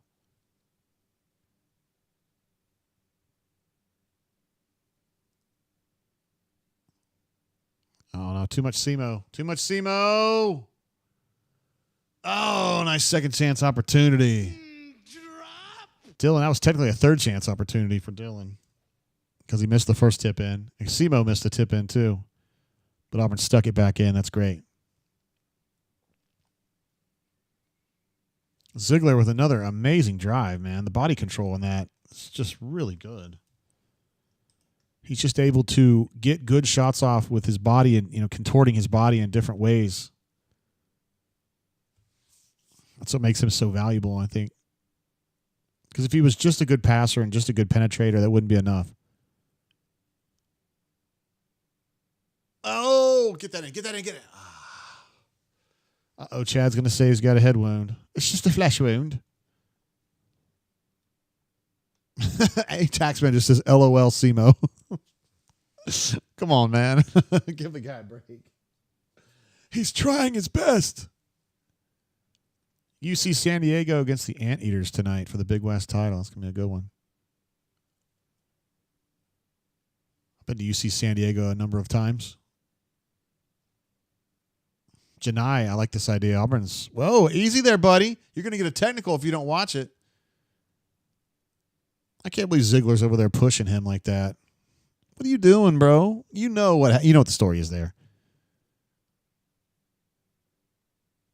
I also like angry Janai. I feel like Janai plays a lot of games just kind of like Janai. Like he's just in like middle ground as far as he's not in a good mood. He's not in a bad mood. He's just kind of in Janai mood. And I think he's getting irritated in a good way right now. I think he's getting mad. Now hit these free throws and let's start consummating some buckets at the line, some points at the line. He hit the first one there. Chip thinks Janai is instigating. I don't mind that. I think he knows his limits, unlike some other people. All right, Janai bangs a couple in. That's nice. Gets Auburn ahead, 37 now. 37-36. I don't think you have to worry about Janai like losing his cool too much. Yabo says Broom thought he backed into a child and felt bad. Hey, little floor wiper guy. How you doing? Oh, hey, Zakai, what's up? Dylan with a great box out right there. I'm going to give him credit. Great box out. Drove that guy back 6 feet. And got the board, too. Oh, Janai's wanting some. He wants some. Hey. Oh, great comeback from Denver. Oh, get his ass. He was determined to get Zakai a foul right there.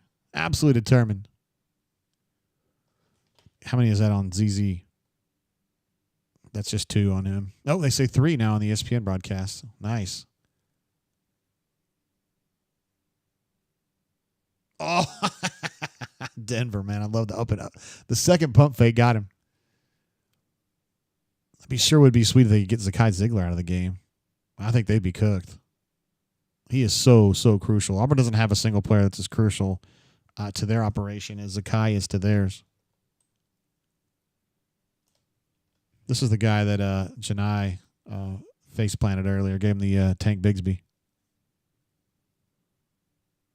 Maine says, okay, this game is fun. I'm having a great time, bro. I hope you are too. This is fun. I love games like this. Shit, I like the first Auburn-Tennessee game. A little rock fight, but it's fun. It's 2 really good teams just going at it, man. I don't think there's a lot of love here. Tennessee continuing to struggle from three-point range. They're not really known as three-point shooters. And Auburn gets another nice defensive rebound. They just keep giving the ball to Janai. This is what they're doing. They're running things out of Janai right now. Oh, that's what I'm talking about. He's heating up. It's a nice little banger and the bang in, and then he's telling the crowd to get up, man. 41-36. This is actually kind of a wide margin for this game. It's been a really tight game.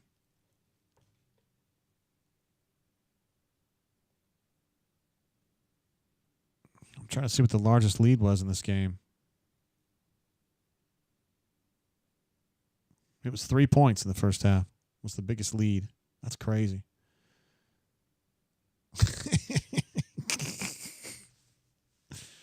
Womp womp. Wow, Auburn's defense on that out of bounds was really good.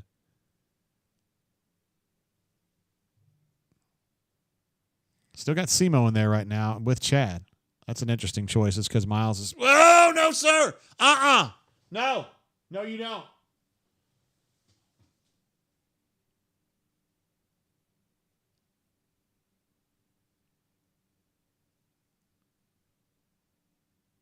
No, you don't. I'm good with that foul, by the way. I didn't think it was dirty. It was aggressive, but I don't think it was dirty. That is in no way dirty. I mean, it's a foul, but it's not dirty at all. He got the ball. And Phillips is running his mouth about stay away from him, and he's like, I'm trying to go over there to help him up. But they may not know Dylan. They may not know what he's like, the kind of character that Dylan has.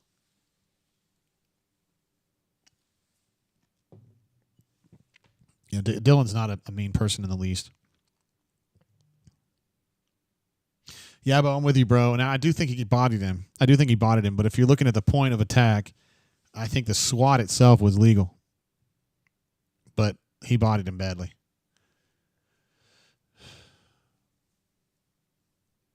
Pat Adams is so happy. He's like, please let me review this a little bit longer, if you don't mind. Okay, great. Spicy P says, we get teed up for sportsmanship. It's looking that way. I don't think he's in trouble for that part of it. Chip says, let's see if Pat can make it a problem. Well said, sir. Well said. Let me see if I can get these second half numbers up here. Box score for the second half. I like to do that early in the half because I feel like those numbers are a little more meaningful than the overalls when you're this early in the half. Takes me a minute to populate the numbers, though. I think it's worth it. Let's see if I see some numbers I like. Ooh, I see a number I really like right now. Big fan of this number. All right, here comes the stats for this is the second half stats. Look at the rebounding margin. 5-1 for the Auburn Tigers here early. I like it a lot. And that means that Auburn has turned it around overall now. Auburn now has an advantage in rebounding. Auburn 1 assist, 1 turnover. They have 0 and 0. 4 for 4 at the line, which I love. I love seeing Auburn get to the line a little bit more.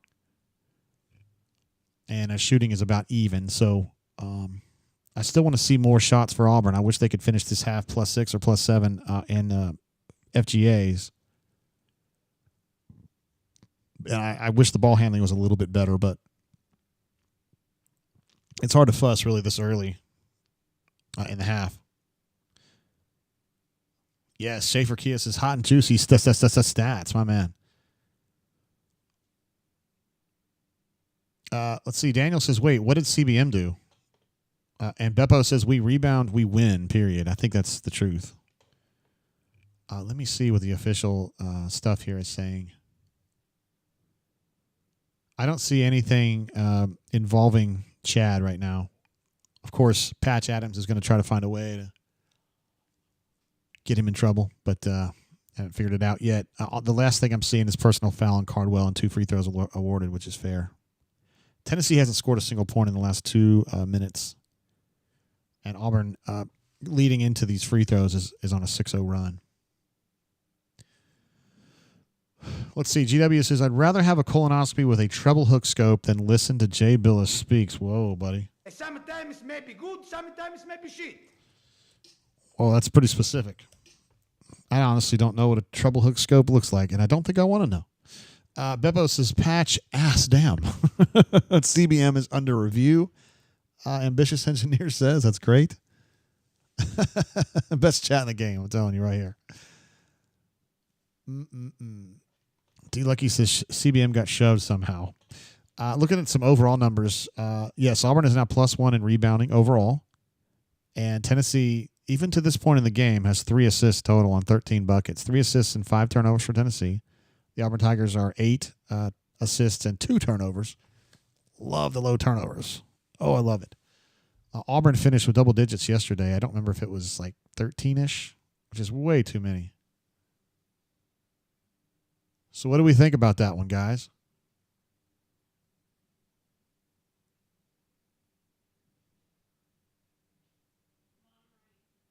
I'm not sure what to call on that one.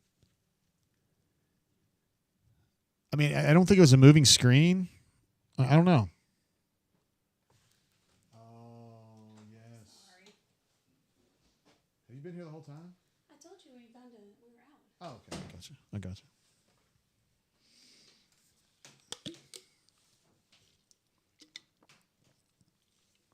Thank you for that. I was drinking some of this Silver Oak. Oh, she's gone.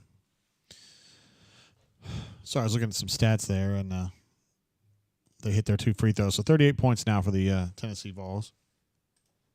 41-38. Tahad is back in the game, so he's the second shift is in here. Look, still sticking with Semo at wing, and you've got oh damn.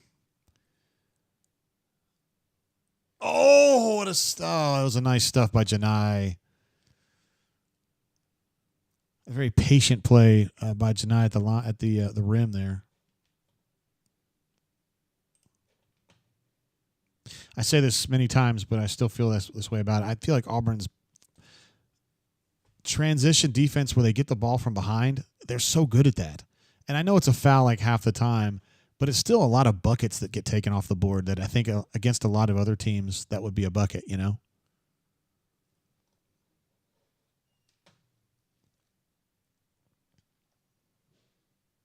Frank, not a fan of that foul in general.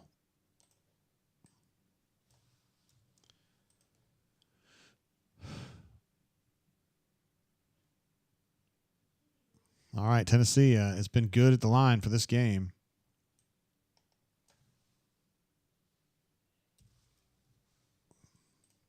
(41-40). Thought Auburn had a chance to get some separation there, and it hasn't happened.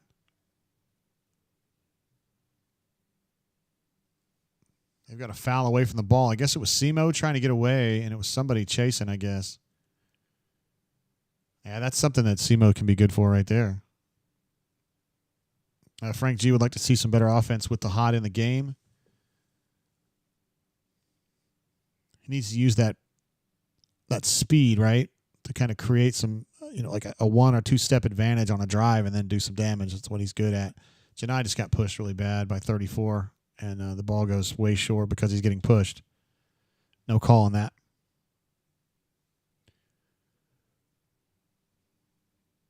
I'm a little confused by that one, but that's whatever.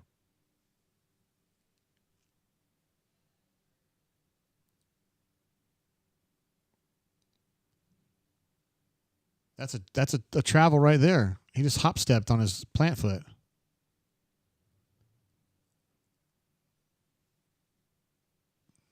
Janai with another defensive rebound. That's pretty big. Definitely need Tahad to be a little bit better. First half, he was kind of a 0. It's very rare we say that. Ooh, Janai with an 80%er right there. He's getting that stuff down, man. He's not doing the followaways anymore. He's doing the stand-up straights, or he's leaning in a little bit, and he's got that part of his game back. That's a nice shot right there. Yeah, that was a good look. Rolling off that screen. Pass goes right where it needs to be, and that's just nicely done. Tennessee's still having to play their backup point guard because Ziegler got his third. He's been good, though. I haven't really noticed any drop-off in production in the Tennessee attack. That's a lazy pass, as Spicy P would say, from Simo trying to get the inlet pass. That's a bad giveaway, man. You can see Chad's frustrated with that one. Chad wasn't involved with that mistake, but he was frustrated by it.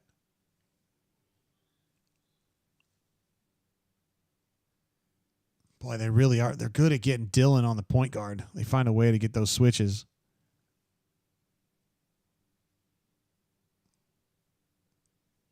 I'm satisfied with that defense by Chad right there. Now they're going to get a second chance opportunity here. I don't like that. And they're going to call just like a incidental foul on Chad. He did it, but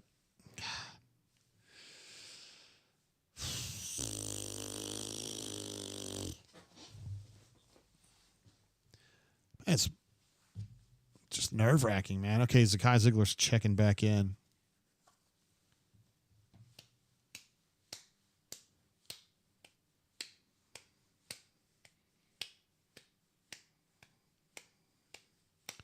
See, Small Victory says Steven is big mad. Was he hollering over there? Yabos is not feeling this at all. I'm just not sure what to think about this yet. I mean, this game's just been so nip and tuck the whole way. I got to believe it's going to be this way until the last few possessions.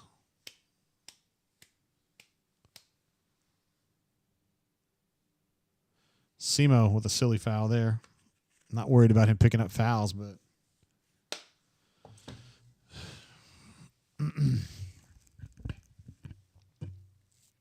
AU Taxman says Ziegler has a little bit of Wojo in him. Why you got to bring up a Duke guy?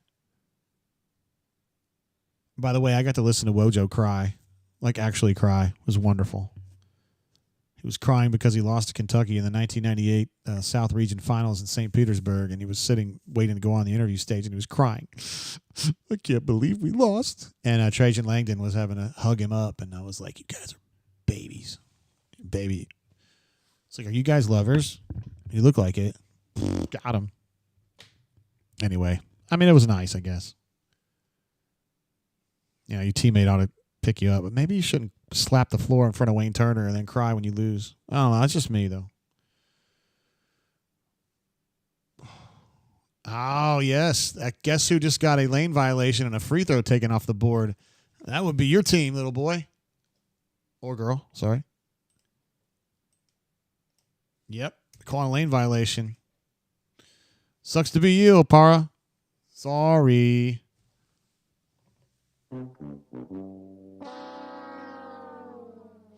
AU Taxman says you had to love the Alaskan Assassin. No, I don't.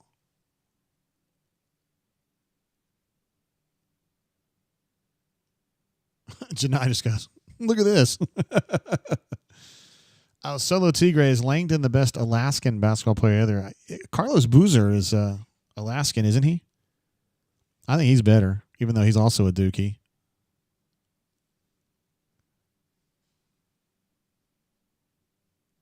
I mean, they both could have made better choices as far as where they played college basketball. Russell says, JG taking away man cards live. Yeah. Wojo's a big baby. And then we saw him at the Final Four, and we started doing the Wojo chant at him. Wojo, baby. Yeah, big baby. Getting out my coin. Starting to slap it from hand to hand here.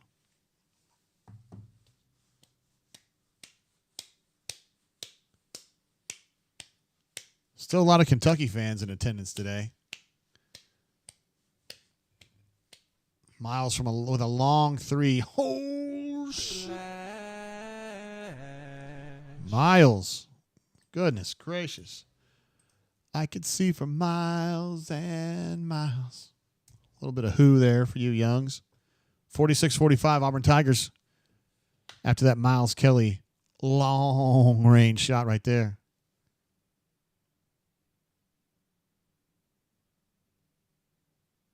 Zakai Ziegler back out there. They've got their matchup that they want so badly. They always find a way to get their point guard matched up on either Dylan or Janai.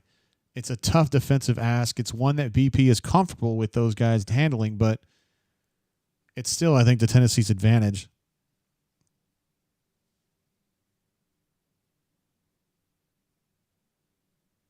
Boy, Tennessee really extending out there. I mean, they're 35 feet from the bucket, or 30 feet anyway. It's a great stop from Tahad, and he can't finish, but Janai gets the rebound. Great play. God, Tahad just cannot get a bucket, can he? Just can't get a bucket tonight.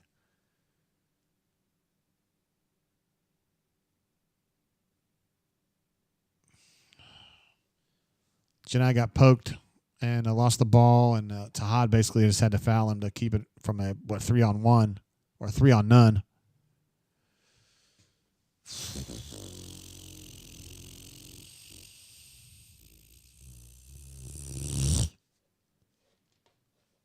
Frustrating. I feel like Auburn should be playing better than this, man. I mean, the numbers should be a little bit better than Auburn. For Auburn, I should say. I feel like they should be up like 6 or 7 points right now. And part of it is that there's some good shots not going in. I mean, Tahad is just not in it right now. I think he's playing okay, but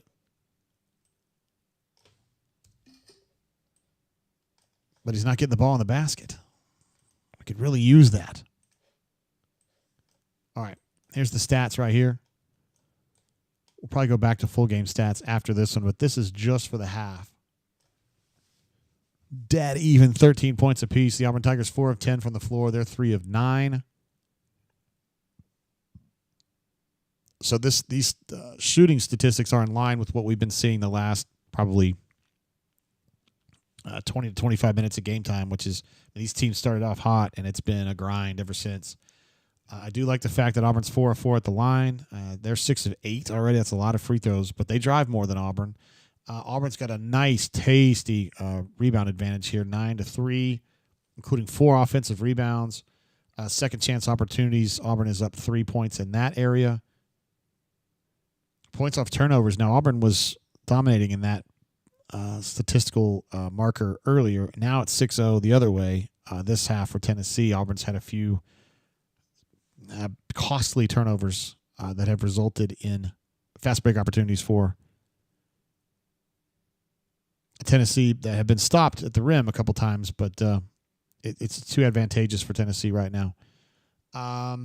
Assist a turnover. Auburn has 4 turnovers in this half already. I think they had, 3 or 2 in the first half? That's frustrating. Auburn had 1 turnover in the first half. 1? 7 assists and 1 turnover in the first half. And now it's 3 assists and 4 turnovers in this half. Golly. Denver, Janai, Simo, and Dylan have turnovers in this half. Ouch, man. Russell says, obviously this game needs more 3-minute reviews. Patch Adams, he's getting paid per review. He gets an extra $100. And if he gets 500 in his season, they give him an Acura NSX. It's a hell of a deal. I mean, and he's getting close. He's at 412. Maybe they'll put him in the NCAA tournament, and suddenly Bryant Bulldogs will be going, "Hey man, what the hell is this guy's problem?" And all SEC fan go, "Oh, you don't know anything about Patch Adams, huh? Let me tell you a little story." Neil J says, "Panic on the streets of Auburn." A little bit, the virtual streets anyway. Mark Sears, get out of here, bro. We don't care. Ephesians says Tennessee shooting free throws the rest of the way is not fun. Auburn's in kind of foul trouble at some important spots anyway, so maybe they don't need to foul as much anyway.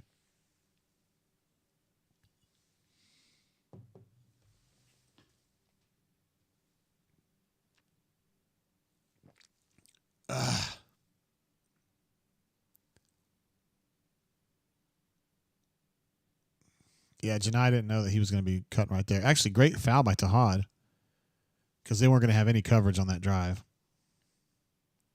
Justin C with his peach headphones. I didn't know if they were pink or peach. Frank G wants to know when Auburn is going to get early season Tahad back. The Tahad that we saw against Houston, who donned the Superman cape and delivered Auburn from evil in that one. And he's done it a bunch of times since then, like maybe not quite as the central player, but as a peripheral guy. I worry that tonight might not be the night, but we'll see. Plenty of time left. And I think it may only come down to a couple of plays that change this game at the key moment. So he may be that guy. And one of the things about Tahad is he doesn't get in his emotions. If he's having a bad game, he will continue to ball, continue to hoop. Tennessee's been real good with their free throws. I think they missed their first two, and they've hit probably 8 in a row now. Miles Kelly with a rare piece of brilliance in the paint. Kind of like a halfway semi post up there. You love to see it. Oh, they're going to call an offensive foul, moving screen on that Milicic cat, who I thought had a couple situations before where he had been moving a little bit.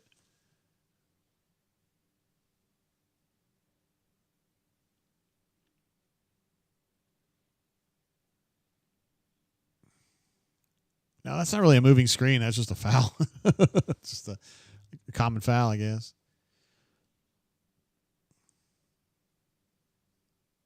Oh, my God. Miles from a really long way away. Couldn't get the shooter's roll on that one.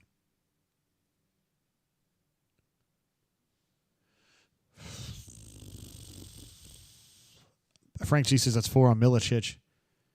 Kind of a role player for them, but good to get him out. He's a starter. Oh, Miles Kelly with some D right there. It's a good finish from Tennessee, though. Great D and a great finish. It's good basketball. I like it. 49-48. It's a rock fight again. Remember that game in Neville? I think it was like 55-50 or 56-54 or something like that. Oh, Chad, you got to get that one, my man. Chad missed a 6-footer there.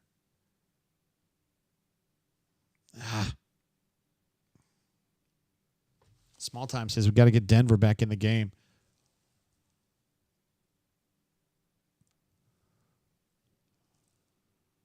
Playing Miles at 2 with Chad at 3 right now. Oh, we got a foul. Oh, boy, is it going to be on Miles? It was a high-speed collision of some kind. Hoping Miles is just frustrated with the foul there. That's going to be 4 on him.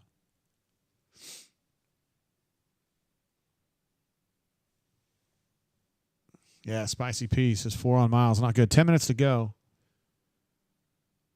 Probably rather not have Miles out right now. You can't have Miles and Denver out, so Denver's going to come in. I'm not sure what happened there. I don't know if Miles lost his balance and then kind of pushed on the backup point guard because he was losing his balance, or Or what was going on there? A. Taxman says people are slipping all over this court. Yeah, that's definitely the second or third time we've noticed somebody sliding a little bit. 51 for the Tennessee Vols here. Let's see. Small victories. I'd like to see Chaney step up here. Boy, that's a long shot.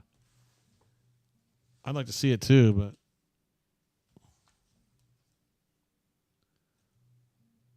Tahad lobbying for a foul on that one. Oh, man. Chaney just got run by too easily, and Tennessee gets another easy bucket there. 53-48. Biggest lead for Tennessee, I believe. And probably a nice little run for them because Auburn was up 5 or 6 just a little bit ago. 6-0 run now. Auburn in a 2-minute scoring drought.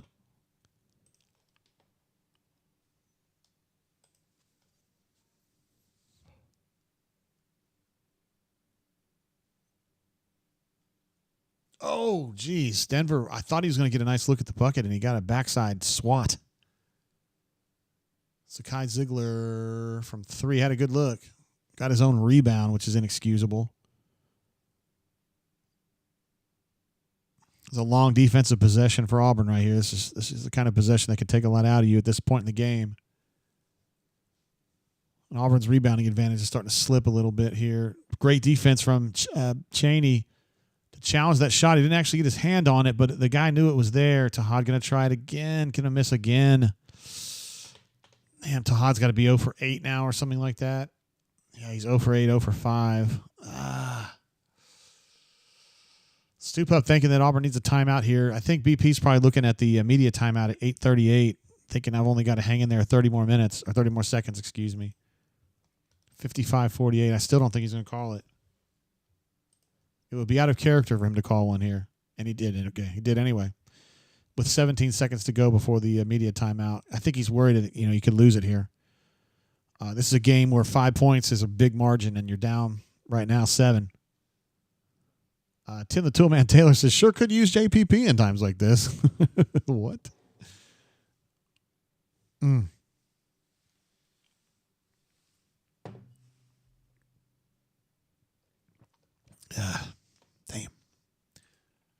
Chaz Lanier with a bucket right there. Let's get back. We'll take a look at the overall game stats here. Get some hot, fresh stats out here. Probably not going to be the kind of stats we want to see right now. I think what kind of prefaced this little lull, I think, by Miles and Denver getting into foul trouble, kind of changed a little bit. Those are two outstanding on-ball defenders. Yeah, they had to play different, had to adjust the way that they played defense, and also had to stagger their minutes a little bit.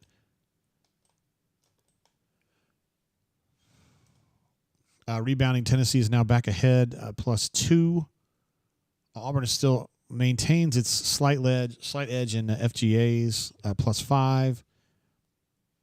They're about even shooting, although Auburn's had a few more shots. They're about even in 3-point range. Tennessee's got an advantage now at the free throw line, +9 points at the line. But again, they're driving a lot more than Auburn is, and so they're playing to get fouls. Auburn is +4 on personal fouls. 17-13. Assist to turnover, Auburn's at 11-5, which is not bad. 6-6 for Tennessee, which normally you'd be happy about. But Auburn's attacking numbers are just not quite there today. 1.06 points per possession. Auburn is almost always at 1.2 or higher. And when they're having a good game, they're usually 1.4 or higher. And the Tahad is just absolutely ice cold today. 0 for 8 from the floor. And Denver's 1 of 5. So those are two of your, really good slashing guards, swashbucklers. And they're 1 for 13. And that really is a drain on the system.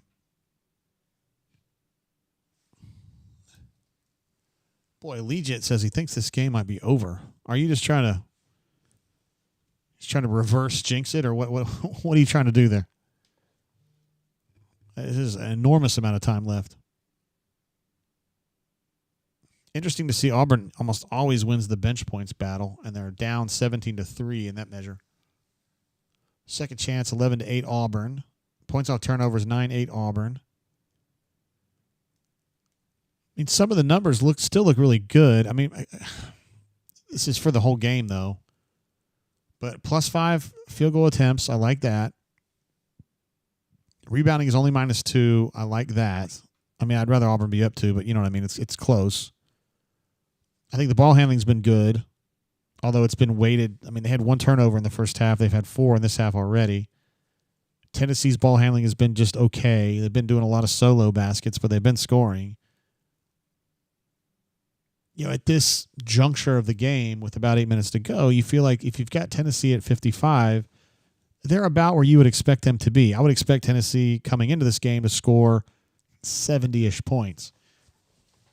And if you're the number 1 team in the country in terms of, well, you're number 3 in the polls, but I mean number 1 in terms of offensive efficiency, I would come into the game saying, okay, we've got to score 75-ish points and, you know, we'll put this thing away.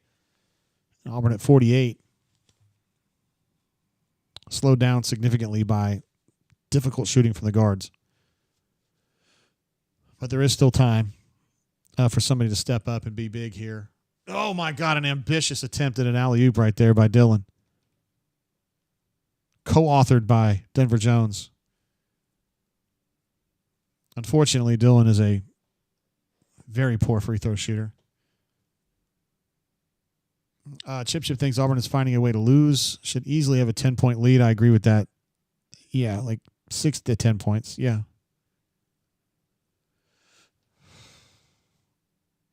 I'm telling you, I'll say it again. I say it all the time. Dillon sits in that gym all the time with a student assistant and just shoots free throws. I don't know. There's been an Auburn player who has shot more free throws on his own time than Dillon Cardwell, and he still just can't hit hardly anything.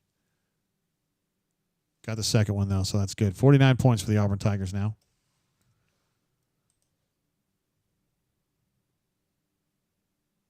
Yeah, D. Lucky says Tahad needs to attack the basket and finish. I think the answer here is just keep going, young man. Just keep attacking and keep being the person that you are. You're quick off the dribble. You're faster than these cats. You can cause disruptions. Keep doing it. A. Robinson said got mad and turned it off. Come on, man. Got to hang in there, brother. Russell says ambitious attempt, similar to being kind of pregnant. It was just a very long way to go for the alley-oop. I think that would have been tough with no defense, much less trying to go over 2 guys. Tennessee continues its excellence at the free throw line. Been in a real rhythm there at the free throw line, getting to the line, hitting the shots. They've been good there. And they hit 2 right there to get up to 57 points. Again, I'm not real bothered by the point total for Tennessee. I mean, I am in the moment, but from a general sense, again, I thought they would score 70. But I also thought Auburn would score 75 or 80. And I just don't know that Auburn's that team right now. I mean, they used to score 80 points habitually. Seems like it's been a little... Boy, that was an really ambitious alley-oop attempt there. And I think BP is frustrated with that one. I think that's just not an appropriate risk-reward ratio for where they are in the game right now. I mean, the complexity of that play was very high.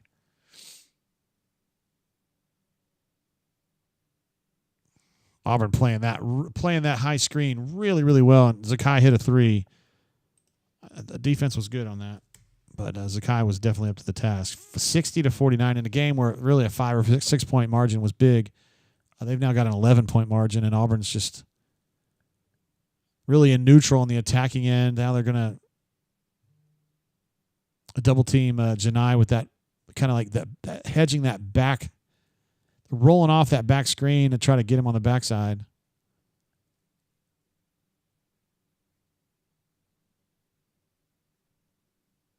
Oh, man, what a frustration. Ephesians thinks this is like an inverse danger zone here, that Auburn is in the danger zone. I don't play him for Auburn, of course.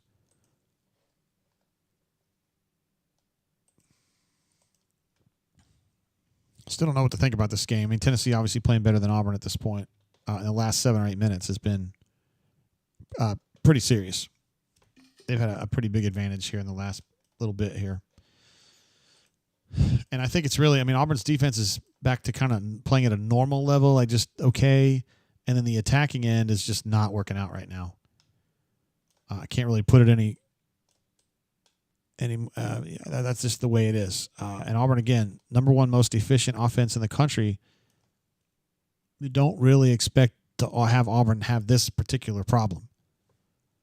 And you look at some of these numbers, Tahad 0 for 8, Denver 1 of 5.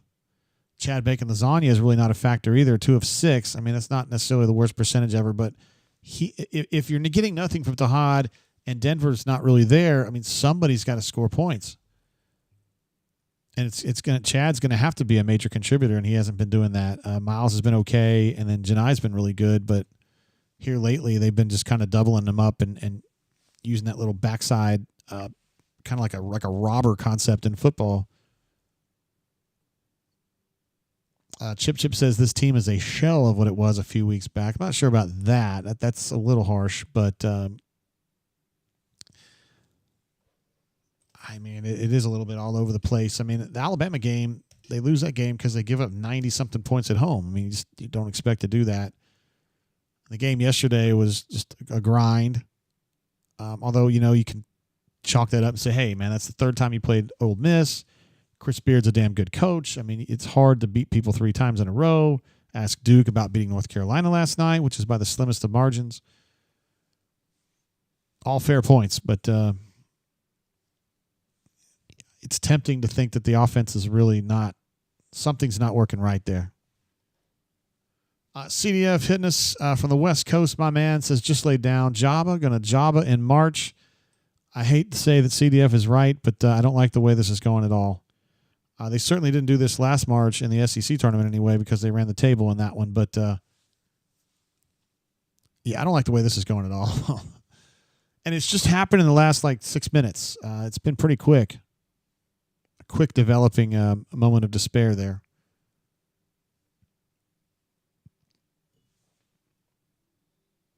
Yeah, 19 of 21 at the line for Tennessee, which is outstanding. They've definitely earned their position in this game, I think. And really haven't had any weird call fouls lately. Zakai Ziegler has been a problem. He's been a problem. And Chaz Lanier's hit some good shots, too. So you just need to see. Again, Tahad 0 for 8. My advice to Tahad would be to keep playing. Boy, BP is really fired up, isn't he? All right, they're going to go back into full power here, which you kind of have to with 7 minutes to go. So they're going to have Denver in there. They're going to have Miles in there. Miles is playing on 4.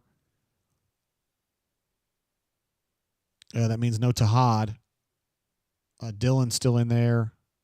He has 5 points, so not too bad. 5 points and 5 rebounds, so that's much better than normal for Dylan, who had 0 rebounds in 19 minutes yesterday.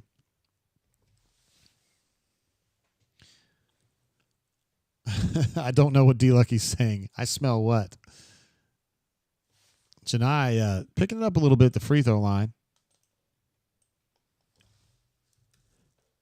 If you remember before the break there, they kind of came with that, what I call it's like a robber concept really in football where you have a guy off the ball coming back, kind of sneaking around in coverage to get that ball tipped away from Janai. It's a great rebound from Tennessee right there, the backup point guard. Or I guess combo guard because he's playing with Zakai right now. Chad should have gotten that rebound. He was in position. He just didn't get it. John Michael Clark says body language is terrible. I think someone said that earlier in the chat, and I agree with you. It just doesn't look like a team they usually just look like they're having a lot of fun out there, like they're just playing on the playground, like smiles and high fives, and you don't see that right now. And I know they're down, but one of the keys is even when you're down, you still got to maintain, kind of who you are. I think the really good teams do that. And I think Auburn's a good team, but today, they're doing some things that they don't usually do. Look at that disparity at the free throw line. And that's something that Tennessee is accentuating. They are absolutely driving. And Auburn, is a jump shooting team. For Auburn to get a lot of free throw attempts, they have to kind of change who they are. And they can do that. They've done it in a few games this year. But I haven't really noticed them trying to do that in this game. All right, there you go. Nice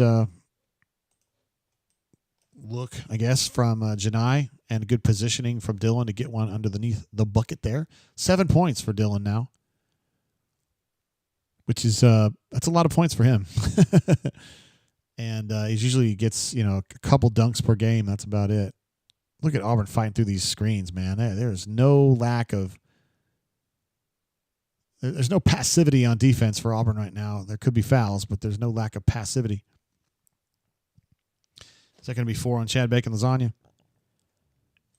That's going to be 3 on Chad Bacon Lasagna. Ziegler going to the line. He's very good at the line, and Tennessee's advantage at the free throw line continues to grow.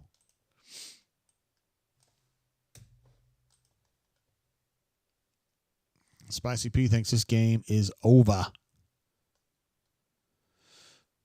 It's going to take something. I mean, it's going to take a putting your foot in the dirt and turning this game around with sheer power to turn this thing around. And Auburn hasn't really been forced to do this many times this year, honestly. I mean, they got pushed in some games, but they were always coming. Those games where they were ahead or even. To be able to dig out and come from behind like this is going to be new territory for them. But, I don't like this shot at all, but Chad hit it. Splash.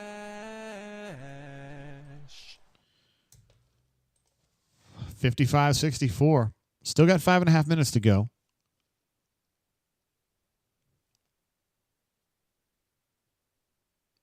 Yeah, Russell notes that their free throw shooting has been terrific. It really has been. It's been really, really good for Tennessee. Good God, that's a long 3. And he didn't even hit rim. Yikes, bro. If I was Rick Barnes, dude, I'd just have an aneurysm over shit like that. I'd be like, what are you doing, dude? We're up 9. Why would you take shots like that and just give him a stop? Oh, man, Janai absolutely outfoxed him there. Nice play by Janai. He's going to get the line for 2 here. I'm with D. Lucky on this. I think this game's not over at all. I think Auburn's still got a window here. I just look at Auburn and I think offensively they've been so inefficient today, and they are generally so incredibly efficient that there is a chance, a better than normal chance compared to other teams, that they're going to be able to get this thing going.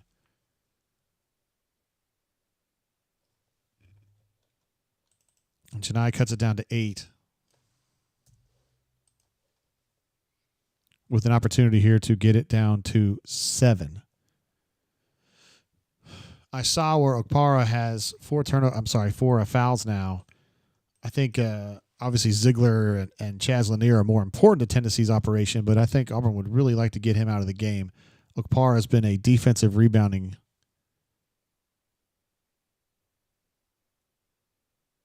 problem for Auburn today. He's been really good on that end of the court.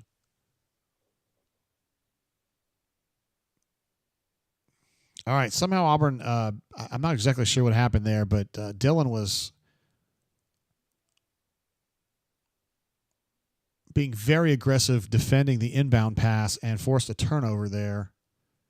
And so Auburn's getting essentially a free possession here coming off of a shot. Miles Kelly, fuck me, yes, sir. Tasty. Gets Auburn to 60 points now, and Auburn was down 11, and now they're down 4, and that happened in a flash. Rick Barnes says, fuck this. I'm going to call a timeout and get this shit straightened out. Great answer there by Auburn Tigers.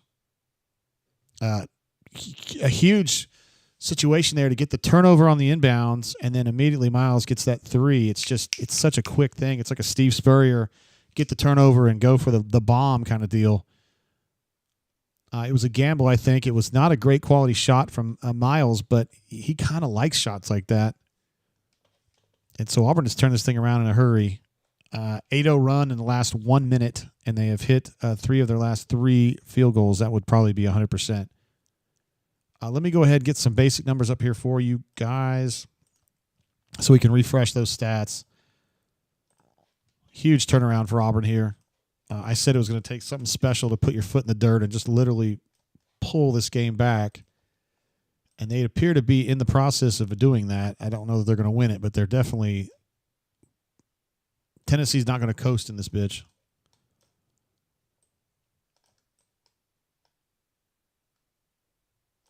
Come on, Jay. God bless. All right, there we go. MC Tigger says, "Don't you dare tease me, basketball bugs." My man. Let's see. Auburn, Tennessee's rebounding advantage is 2, which is approximately what it's been most of the day. Auburn's shooting 45%. They're shooting 44%, so pretty close there. Three-point shooting has been about the same. The difference really has been free throw shooting.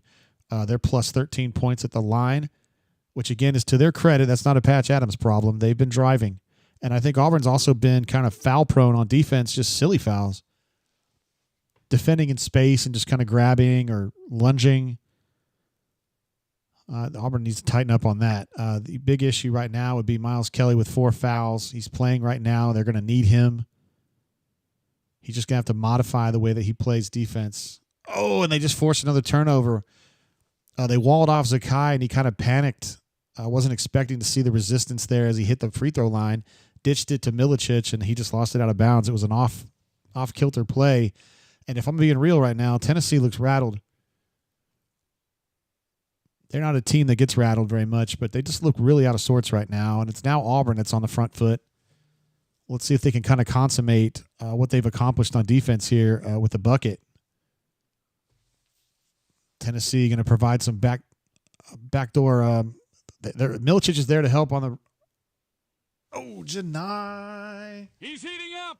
Milicic is ready there to defend a drive, but Janai just said, "Nah, I'll just do a turnaround on his ass." It's now a 2-point lead for Tennessee, a 10-0 run for Auburn in less than 2 minutes. And Zakai is doing a backdoor cut to not a soul. Nobody there. Milicic is out of it. He didn't do what he was asked to do. And that's another turnover for Tennessee. Auburn is in complete control of the game at this moment. They just got to keep their foot on the accelerator and continue to take advantage of this swing in momentum. Tennessee looks totally rattled right now. Yeah, and Yabo said Broom with the energy. He was kind of flexing a little bit there. He's fired up, man. I mean, they can do this. They can do this. Their efficiency has been so poor up until the last 2 minutes that you just kept thinking, are they really going to go out like this? The number 1 efficiency team in the country? The answer is no, they're not. Ambitious says, "Notice how we play when Tahad is out. Sad times." Listen, man, I look at it like this. I look at it like sometimes when you're a pitcher, I was a pitcher when I was playing because I was terrible at basketball and football. But some days you just don't have your shit. Like you can't find the strike zone. You can't do that. I think Tahad's having one of these days, man. He just can't get the shots to go. And I think for BP, it should just be a situation where you say, okay, Tahad, I love you, man. We're number 1 in the league. We won the league. You were a huge part of that. Today's just not your day. It's going to be fine. We're going to keep working on this, try to get out of this, and then tomorrow, if we can win it, we come back and you get a fresh start. But today ain't the day. It's fine. Got Denver, got Chad Bacon lasagna. Let's get it going. It's fun. Brandon J says TP is a true freshman. He absolutely is. He doesn't play like it, but it's sometimes you forget that he is because he plays like a junior. I do have the lucky coin out here right now. Hand to hand, my man. Solo Tigre says, "I can't believe someone in this chat had the unmitigated gall to ask if this team wants to lose yesterday. Look at that emotion." Stupep says Ziegler is a bad matchup for Tahad. It's okay to give a little credit. Not because Ziegler's a better athlete, because he's not. But Ziegler's played so much basketball, and he's just a very wise player. I think every coach in America would like to have Zakai Ziegler on their ball club. And you just love players like that. And Auburn's got a bunch of those guys, too. I think everybody would like to have a Janai Broom, too. Desperado says, "What happened? Did TP mess up?" He's just had a bad day shooting. You can see God dang it. Did I even get you guys the numbers? Yeah, I did. Wait, did I? Huh. Maybe I didn't. Here I am, dumbass Jay. I thought I'd gotten you all the hot, fresh stats, and you're dealing with outdated stats. Ridiculous, man. What am I doing? I don't ever know what she's doing back there. Jay, Meatloaf. We want it now. All right, here's the hot, fresh stats. He's the hottest and the freshest right here. So Desperado, Tahad he's not made any mistake. Well, yeah, he hasn't made any like mistakes where he's been a dumbass or anything. He just hasn't played well. You can see 0 for 8, 0 for 5. That's the basic numbers there. But like, even like on some of the passing, it's been off. He had a bad turnover in that full court that resulted in a little break, a mini break for Tennessee that was 2 points. It just hasn't been on. He hasn't been on his game today. Beppo says, you had one job, JG. Yeah, I got to get it together. But anyway, I got it now. Ravin says the next 3 minutes and 56 seconds will be the toughest. Uh-oh, I hear my wife is booing downstairs. What is she booing about? Maybe she's watching Tennessee and Louisville, or Louisville and Duke. Are they playing? Surely she can't be that far ahead of me. All right, so you've got your starting lineup in here is what you got. Janai had an opportunity there. Good opportunity on a long inbound or a long inlet pass. And it just isn't able to get the ball into the basket. That's usually a 60%er. Good second chance opportunity for Tennessee, and they stick it in. It's good effort. You got to pay attention on the rebounding, man.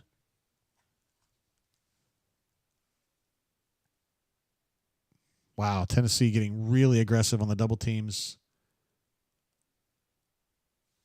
Really aggressive on the double teams against Janai, which is fine. He's usually really good about passing out, getting that tempo. And now Denver is going to the line for 2.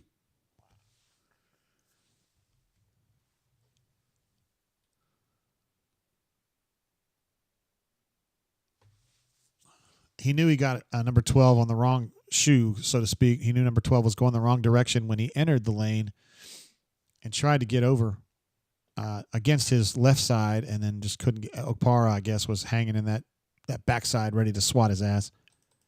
So he did what he could, got into his chest and drew the foul. Denver, of course, Auburn's best free throw shooter and one of the best free throw shooters in the country. And he missed one. God, he never misses. Wow, Frank G says I'm 30 seconds behind him. Golly, I hate that. I'm hitting live on my.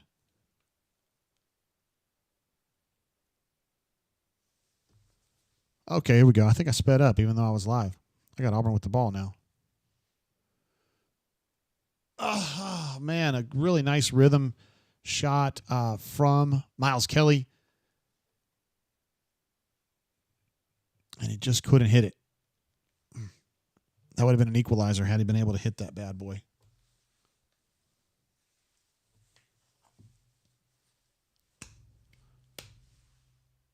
Number 11 got free in the lane. I thought Dylan might have gotten his hand on that bad boy, but even if he did, ball went in. 68-63 Tennessee.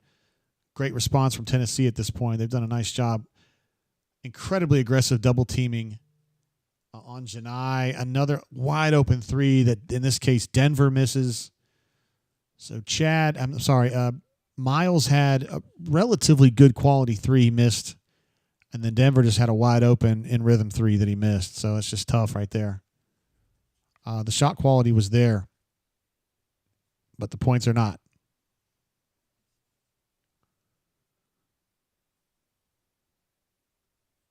Wow, I thought that might have been a foul on the alley-oop attempt by Tennessee, but the officials judge it no foul. So just a nice stop by Auburn. Looks like Patch Adams is stopping play because Dylan's not feeling great right now.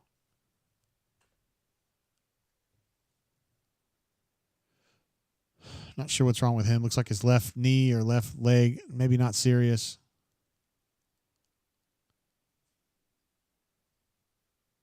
Looks like he's grabbing hamstring. He landed a little bit awkwardly. He doesn't seem particularly bothered. Clark Pearson, the outstanding trainer, just kind of came over to look at him and walked away. So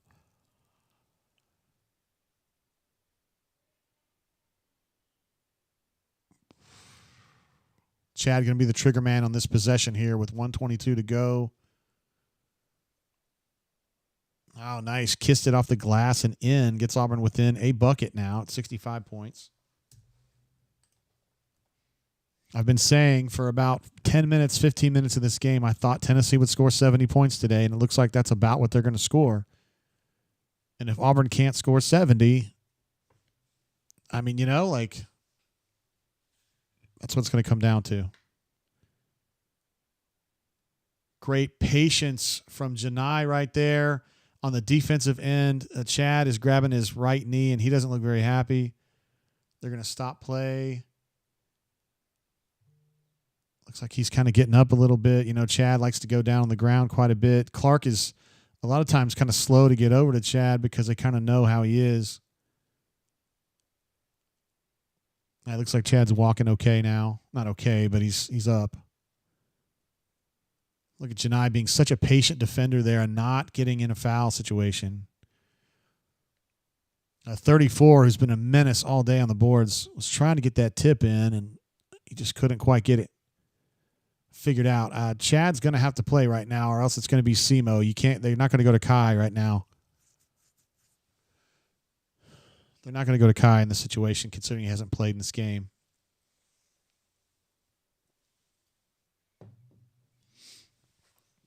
All right, 47 seconds to go. Auburn's down 3. You don't have to have a three-pointer here.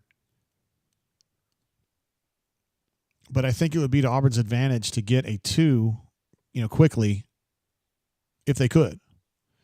Interesting to see Miles Kelly running things right now. Okay, now he gives it up to Denver.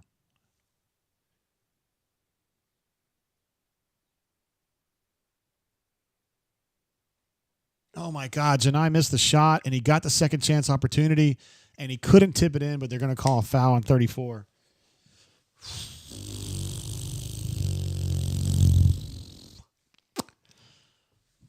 All right. The good news is that, you got Janai at the free throw line here.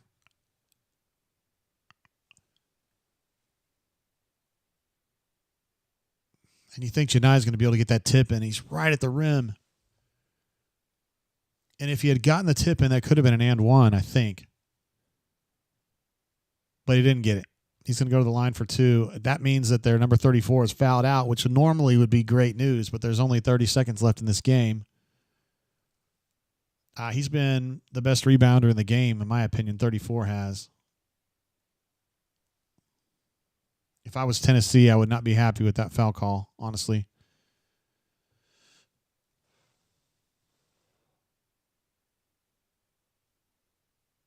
Matt, what a game. Yabos has so many of those easy misses. I feel like Auburn's had a bunch of opportunities right there, within 2 feet of the hole. Janai misses the first one.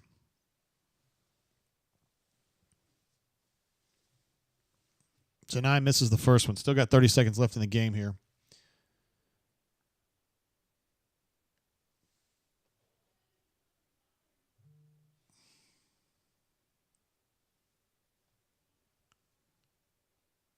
All right, that's not the worst thing that's ever happened. Janai missed his second free throw, and then the ball gets knocked out of bounds by Tennessee.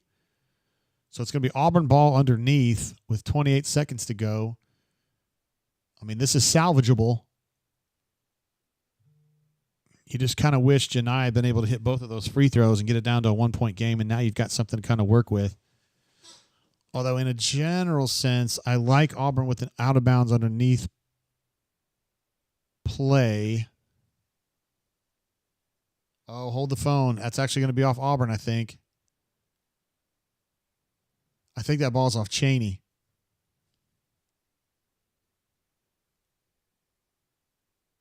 I think that ball's going to be off Chaney.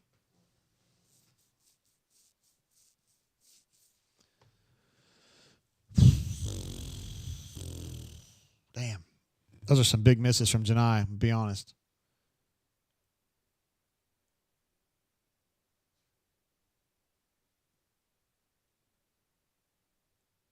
Yeah, I think that's going to be off Cheney.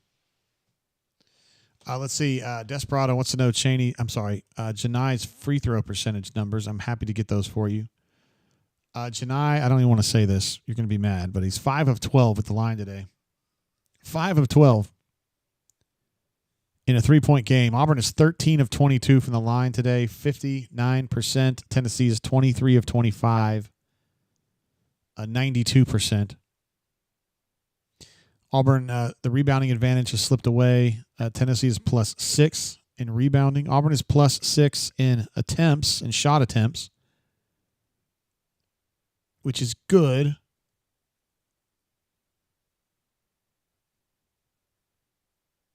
But you've got to get the ball into the basket. 59%, Neil. Way off. He's asking about free throw shooting today. The Auburn has missed a lot of free throws, and Janai in particular has missed 7.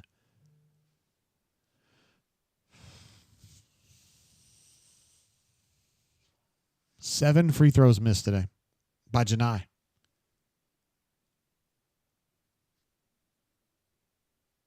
There it is. That's going to be Auburn's ball right there. Another opportunity there. That's a terrible inbound from Tennessee. You cannot inbound the ball into the corner like that when they've got pressure on you. So Zakai got completely stuck. A major situational fuck up from Tennessee there. They just can't do that. Zakai can't pump fake there. He's got to get the ball out. He's got to know that. Coach Ian Borders right there to give up the mi gusto. So Auburn's getting another chance here. They've had a couple reprieves, honestly, on this trip down the floor to make up a little bit of ground, and they've forfeited them all to this point. But let's see what they can do here. 68-65 with 26 seconds left. You can kind of pick your shot here in a sense. You don't have to have anything fast if you've got a 3.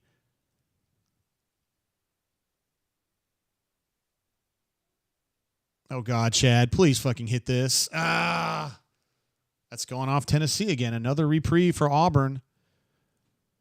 Auburn's getting so many opportunities here. You think one of these is going to go in. Chad had a good look there. It's kind of a fortuitous bounce the way it ended up in Chad's hands. It was kind of a gumball bouncing around. It's the kind of look he's hit a bunch of times. They're going to review this out of bounds. I honestly don't have any insight into what the actual truth is here. This might be off Janai too. The other one was off Cheney, but off an Auburn player again. I think it's going to be off Janai.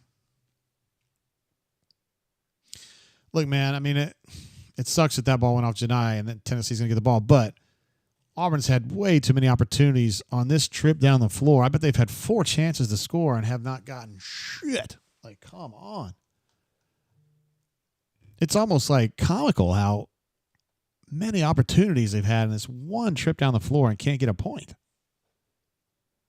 JB, I think I'm with you, bro. That looks like off Janai to me. Man, I don't know what to tell you on this. This is just, in a tight game like this, and you've had so many chances on this end of the floor to just get something and you can't get a goddamn point. I mean, it's the equivalent of Tommy Tuberville just being like, hey, man, if it's 4th and 1 and I can't get the 1, we don't deserve to win anyway. And this is the basketball equivalent of that, in my opinion. You just got to get the ball in the basket. You just got to.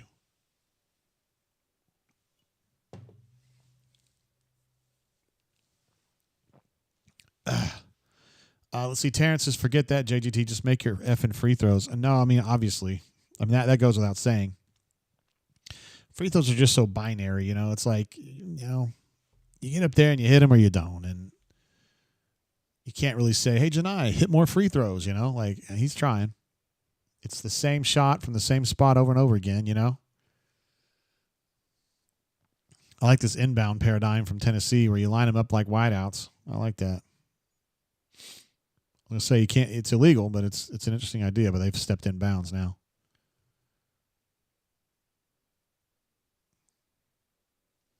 Auburn having to play defensive back. Chad Bacon, Lasagna, free safety.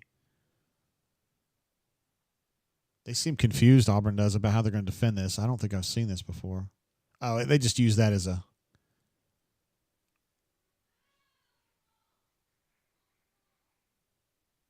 Oh, is that a timeout or is that a violation? Boy, Auburn had that defended really well. They looked confused initially, and I think once they went into their action, Auburn identified it really quickly and got on it defensively. I thought that was going to be a 5-second call.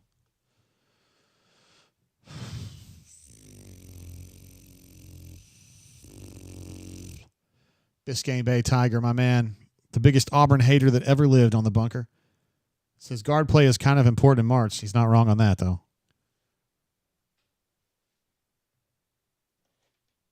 Very, very well defended. I agree with you, Beppo.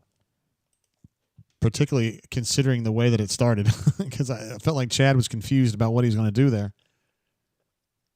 And then once they went out of that wide receiver line and kind of got going what they were doing, I think Auburn picked up on it quickly. Tim the Tool Man, my man, says, what is this game? JBDC Elite says Auburn is really good at guarding the inbound plays, so long and active. They take a lot of pride in practice, a lot of time in practice too. Attacking out of bounds, defending out of bounds. It's a big part of the game. For Auburn, it's kind of a passion of BP's. They run great stuff out of bounds. And I mean, honestly, Tennessee does too, but Auburn defends it very, very well.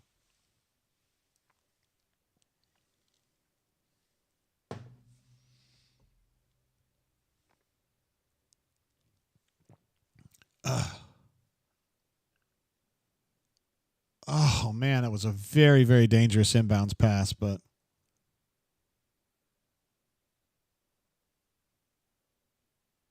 they were able to get it to 15 there.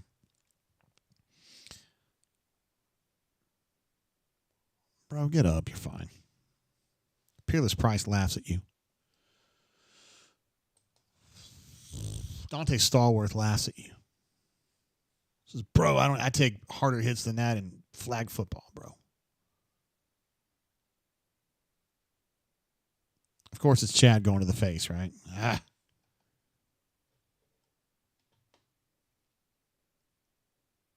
Wow, that's really tough, man. Yabo says, just remember our guards are not kiddies. And then Frank says, Tahad was definitely a kiddie today. I don't know that he was a kiddie. I definitely think he missed a lot of shots. But I don't know. I think you're fair to say that, though, in the sense that he didn't play very well.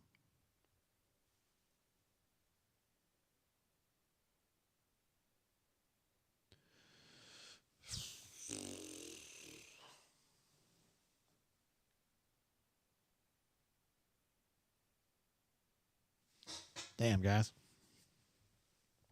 Desperado, I hear you, bro. He says so much acting. I will never watch soccer. They flop too much. Dude, basketball's gotten worse maybe not worse, but just as bad about flopping as soccer. It's gotten bad, and NBA is real bad. I mean, Chris Paul is worse than any soccer player I've seen since Thierry Henry. JBDC Elite knows about Thierry Henry and how much of a faker he is.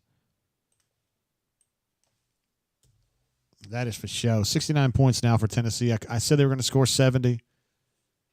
And that was the threshold for Auburn, and looks like I was right on the money there.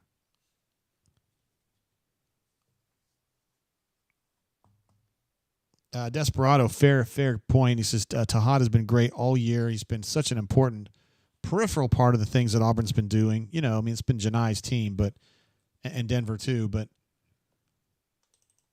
tonight just did not have it. 14 seconds ago, Auburn Tigers down 5. It's not looking good, boys and girls. Denver just trying to get a quick bucket, and he's not even succeeding at that. Miles from very long range, and this is it's going to be a wrap. 70-65 is going to be the final there. Tennessee Vols get the W in a game that Auburn just, I don't know what to tell you. No, I do know what to tell you. Free throws. Huge disparity there. Let me get the hot, fresh stats up here so we can definitely at least get the correct final numbers together here when we're fussing about this one and expressing our frustration over what certainly looks like a lost opportunity here. Some players played some great games today. I don't know about if I'm ready for letter grades just yet, but I love what Janai did. I thought Dylan was much better today than he had been. Here are your final stats. Pat Adams probably needed about 5 more major reviews. He didn't have 17 like you'd hope to. The Auburn Tigers end up with a plus 8 FTA advantage, which you like to see. Auburn ends up down 8 on rebounding, which you hate to see. Assist to turnover 13-6 is not bad. Theirs was 7 and 11, which is normally would be to Auburn's advantage.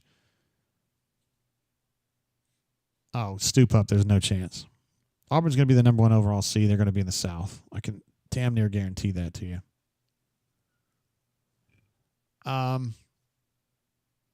Goodness. I'm looking at some of these numbers, and they're just abhorrent. Golly.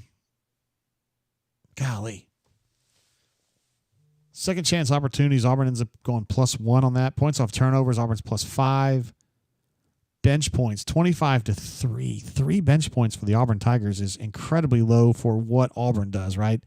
And usually you've got Tahad putting in 10, 11, 12 points a game. You've usually got Chaney who can give you 6, 10, 8, 11, something like that. And you're getting essentially nothing from those guys. 13 of 22 at the line is just a real problem there. Incredibly, this is incredible. 3 players attempted free throws for the Auburn Tigers today. That's the total number. Denver, Janai, and Dylan are the only people who attempted free throws for the Auburn Tigers today. That's incredible to me. Only 4 players attempted it for Tennessee. I guess that maybe that's... Anyway, 3 players for Auburn Tigers. And one of them was Dylan, who almost accidentally go to the free throw line. I don't want to give Janai too much trouble because we know, Lord knows, his back is tired, is weary from carrying this team all damn year. He's been a great player from start to finish. He's been a huge factor in this team's great success. But, man, he missed a lot of free throws today. And a lot of people are going to focus on the 2 that he missed at the end. But they remember they were down 3, so even if he hits both, it doesn't necessarily put Auburn in a great position, but it would have put him in a better position than they were by him missing both. But overall, Janai, 9 of 13 from the floor, 23 points. He gave them offense during periods of the game when there wasn't any to be had. But for missed free throws, Tahad giving you 0 points. Denver giving you, 1 of 6 from the floor. Yowzers, man. Ed D says can't shoot 59% from the line as a team. Well, they just did it, but I think I know what you mean. You mean you can't do that and expect to win the basketball game, and I think you're right on that. Personal fouls, even though we felt like it was getting out of hand at one point, ends up being a 21-18, which is pretty close considering Auburn really wasn't driving very much. Justin C. said, I knew the 4 that Janai missed at the beginning would hurt us. I think he opened the game with a double miss, right? I think his first trip to the free throw line was a 0-0. And Yo Malcolm is like, Brew missed 7 free throws. Sheesh. Yeah, that's big in a game with 5-point margin. But it's a little misleading in the sense that, if he had hit more free throw, like he hadn't had the 0 for miss early, had missed both there late, it puts the game in a different scenario, and I think it might have been closer in the sense that Tennessee would have been forced to do some different stuff. Had that been, instead of a 3-point margin, a 1-point margin, or even, I just cannot believe Auburn's last possession, full possession of the game that kept going. The 2 out-of-bounds plays, they got the steal off the turnover with the full court pressure against Zakai Ziegler. They had that opportunity with Chad to hit the 3 to equalize. They had the opportunity with Miles to hit the 3 to equalize. So many opportunities on that last full possession to get some kind of points, and they just couldn't get it done.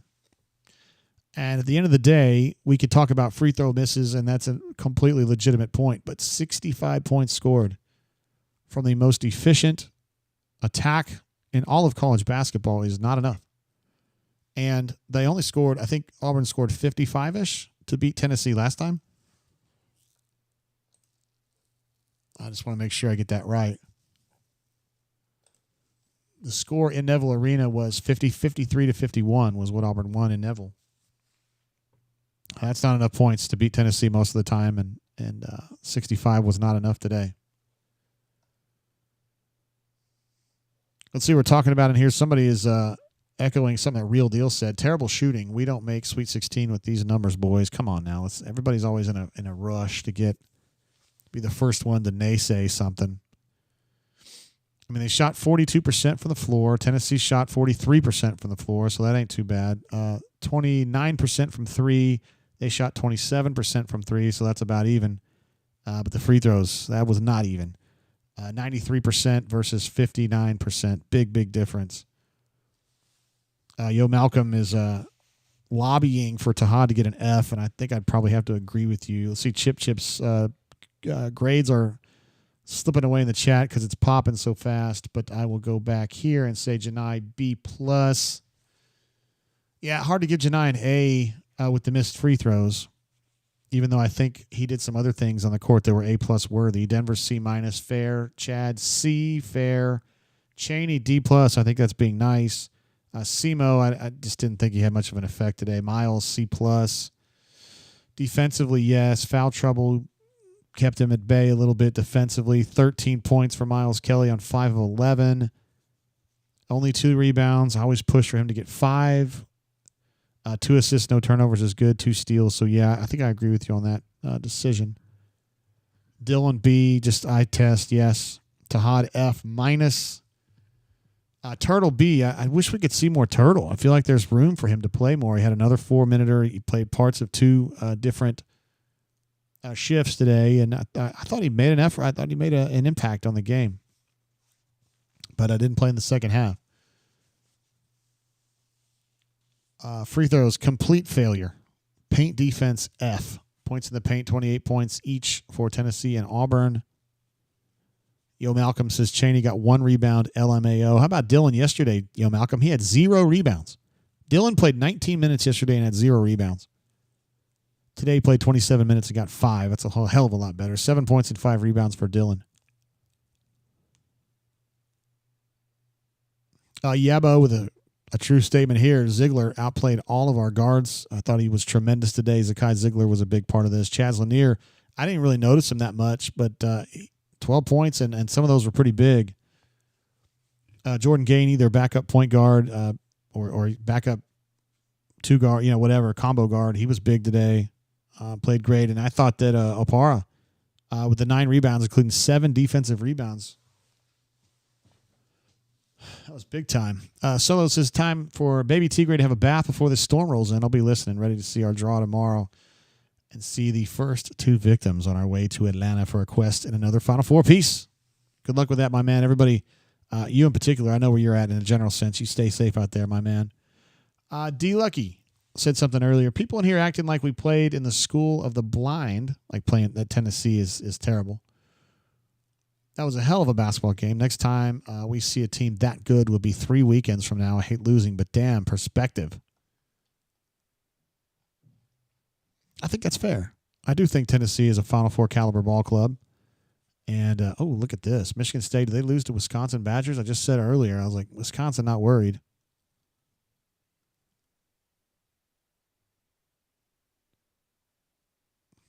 Oh, no call on that foul on Michigan State. I like it, though. I think that's the right. I don't think that's a foul. Chuck says, no shot we make it past the second round. That's a terrible take, Chuck, because you don't even know who they're playing in the second round. It could be a team that Auburn matches up with great. So I think that's a mistake. And I don't think Auburn's – I think you're underestimating the quality of competition here. Tennessee's really good, man. This is one of the toughest conference seasons ever for any conference ever. The SEC is absolutely loaded this year. And even though Tennessee finished 4th, they're very good. They would have won this league in many other years. So I don't know, man. I can understand why you would have some concerns about the way Auburn's playing right now. Completely fair. But to say can't get into the second weekend, I don't know, man. That's just yeah. Pocket Watt says, hey, Chuck, double down and say we lose in the first round. Stoop Up says there's not a bad loss on our ledger, but only scoring 62 and 65 in Nashville is an issue. I have to agree. Ole Miss, Tennessee's known for their defense, so I'm not shocked to see a low point total in that game. But in the Ole Miss game, I don't remember how many points they scored. Was it 65 yesterday? Something in that range. Is as you mentioned, 62. It's not a lot.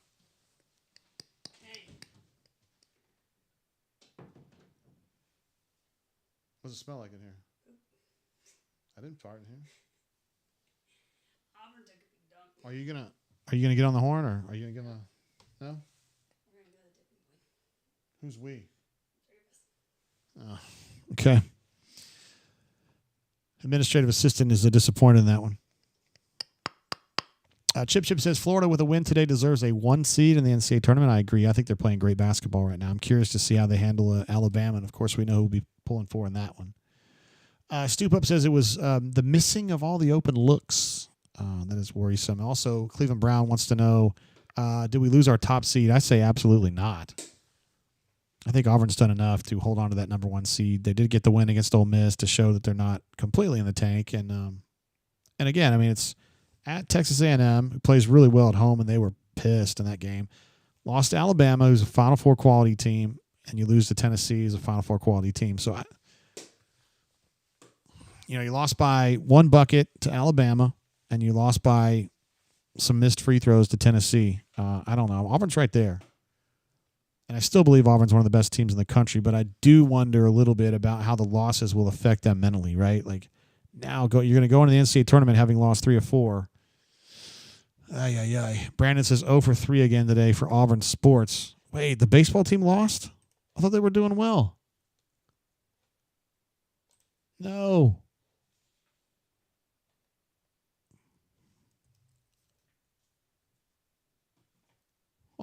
Auburn lost that game 8-6. What in the hell happened? We started this game and Auburn was leading.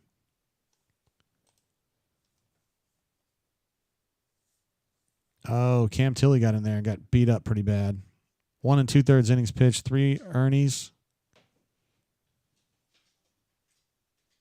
Yikes. Had some bullpen problems there. Armstrong gave up a couple, too, in 1 inning. It's frustrating. Let's see. Frank says Tahad missed the worst layup today. He missed a bunch, didn't he? I think he should have had half of his shots should have gone today. I mean, they were good quality shots. He had a few that were bad, but he had a few that were good, too. Justin C says Tahad averages just a little bit over 11 points per game. Him going 0 for hurt. Just a combination of things. Yabo says the resume isn't bad. It's just the timing. Lots of losing around the same time at the wrong time. I wonder if there's some really good teams. I'd have to kind of research this a little bit. Some teams through the last 10 years who have gone into the NCAA tournament kind of in a little bit of a tailspin that have gotten it straightened out in the NCAA tournament. I mean, first of all, Spicy P's right. He says Auburn's locked up the number 1 overall seed. I don't know why y'all are debating this. Completely agree. I think it was done before the Ole Miss win, but after the Ole Miss win, it's a done deal. So no question about that. I say number 1 in the South, Justin C. That's exactly what I see.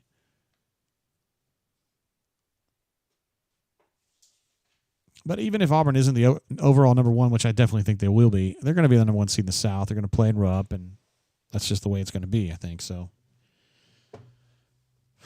let's see. Kevin B says at one point Auburn looked invincible this season. Is this just the SEC familiarity, or is it Auburn trending in the wrong direction? I think it's a little bit of both. I definitely think Auburn is not playing its best ball right now. I think they're playing like 85 or 90% of their best ball. And then I think that 10% or whatever makes the difference in a game against one of the big dogs, in this case Tennessee. I think the same thing could be said about a game against Florida, a game against Alabama. I think they're right there. I just think that extra 10% or whatever would put them over the top, whereas right now it ends up being 50-50. So I think it's going to be a gut test for Auburn to get in this tournament and get their heads right and play their best ball. So this is going to make some people concerned, but I feel like they're kind of going into this tournament similar to the way that they did with the Walker and Jabari team, where they're a damn good team. They're not playing their best basketball late, and I worry that they go into the tournament. In that game they got a pretty good performance against Jacksonville State, which didn't really assuage many concerns or anxieties. And then they played Miami, which is just kind of an okay team, but they were playing great ball. They ended up, they were playing great ball, and it was a bad matchup. And Auburn lost in the second round, and everybody said, "Holy shit, this is terrible." There's definitely some possibility of that. It depends on the matchup, who they end up getting in the second round. So I don't know. Chuck says, "How do we do that year?" Not great.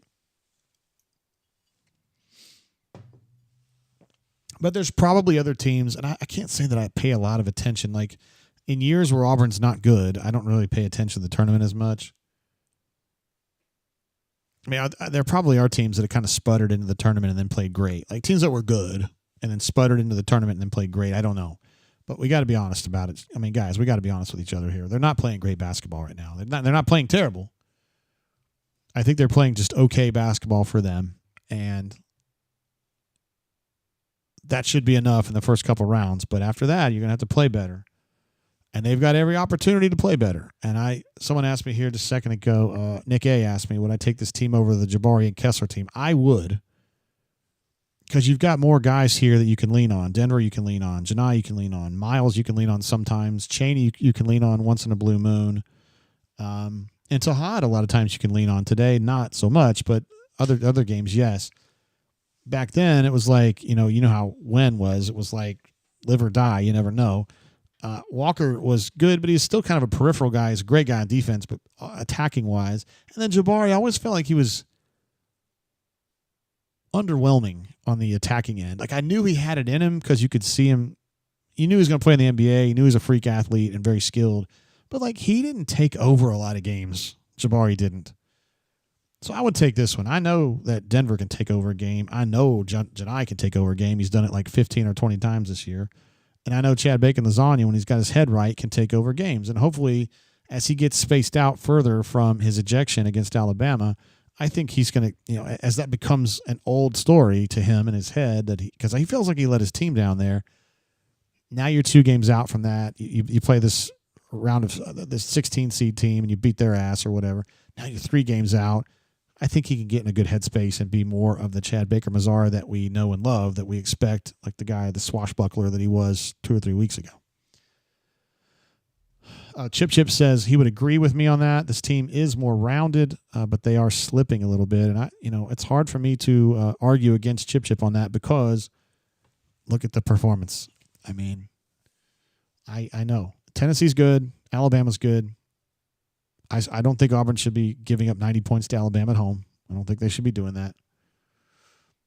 Yabo says, I feel like Chad wasn't the problem today. Were people saying that he was? I don't think Chad was the problem today at all. 9 points on 4 of 9 shooting, 3 boards, 3 assists, and no turnovers.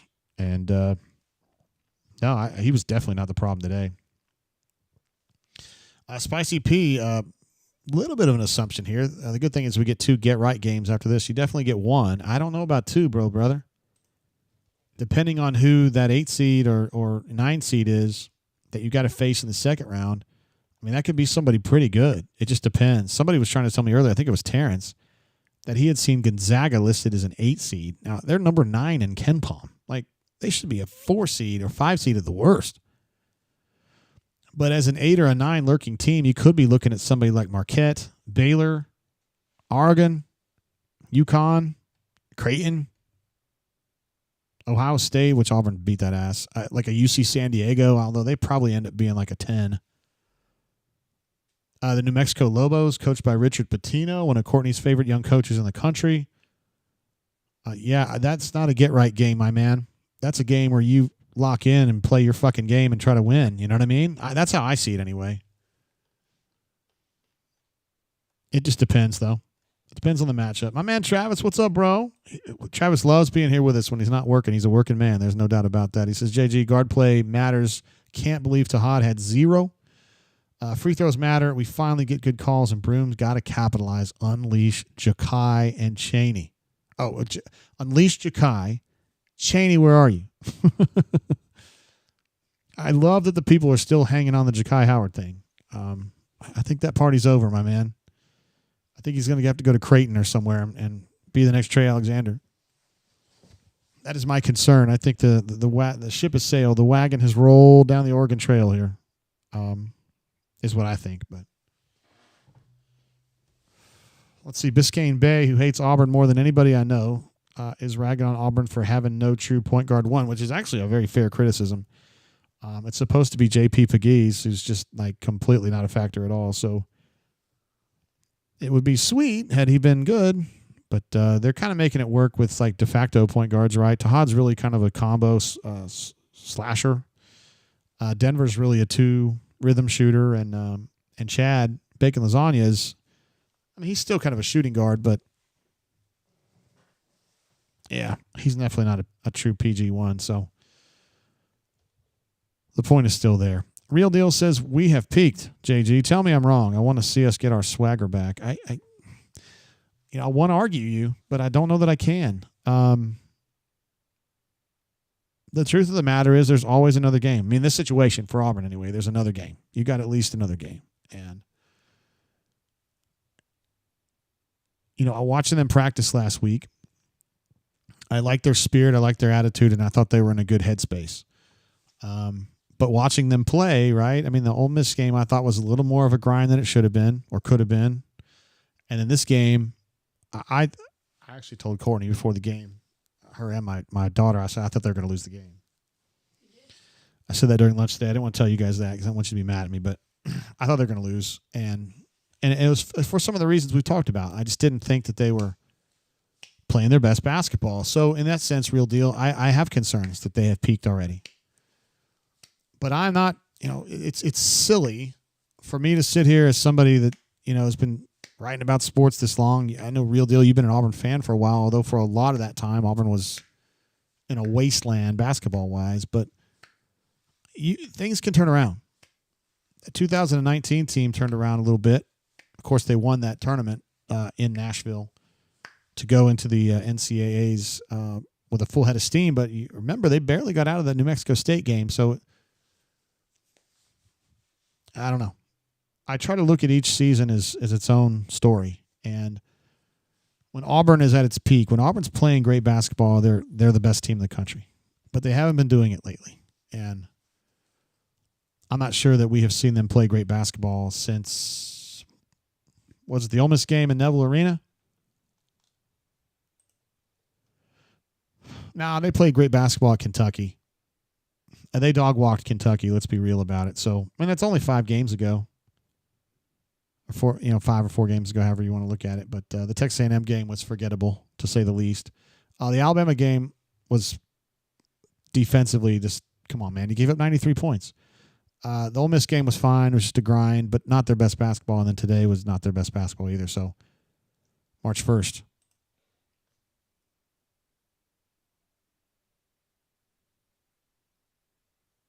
Soup Up says, feels like Auburn clinching with a week left was a blessing and a curse. Yeah, I wonder about that a little bit. My gut feeling is that it didn't really matter to them, that they were just going to kind of – it's such a veteran team that you just don't think that they would say, okay, we've clinched the title, we're good to go. And I don't really feel like that is what's happened. But to Billy Bob Cooter, who lives in Coeur d'Alene, Idaho, watching Auburn casually, is looking at them going, they haven't played well since they clinched. They must be taking their success for granted or whatever. It's hard for me to fuss with that, right? I mean, they have not played great basketball since then, so I don't know. It's a tough one. Let's see. D. Lucky says, we got to win a 2-game tournament next week. I don't care about looking good or how many we score or what the spread is. I mean, you and I are a little different on that one. I would like to see what. If you're a number 1 seed going against a 16, you should beat that ass, is what you should do, my opinion. Now, I know where you're coming from, D. Lucky. You've coached a lot more games than I have. So I respect your opinion on this. But but I feel like Auburn, just Todd Golden right there, former Auburn assistant, an all-around stud. I'd like style points would matter to me next week, if we're being honest. Yeah, Brian G says JG Stephen Pearl is linked to another team elsewhere for the head coach position. I saw that he was being discussed in connection with the Murray State job, which is usually a good job. And former friend Ryan Miller, former Auburn assistant, is also allegedly in the discussions there as well. I forgot where Ryan Miller is right now. He's coaching for somebody good though. Is it McDermott maybe? I don't remember where Ryan Miller is now.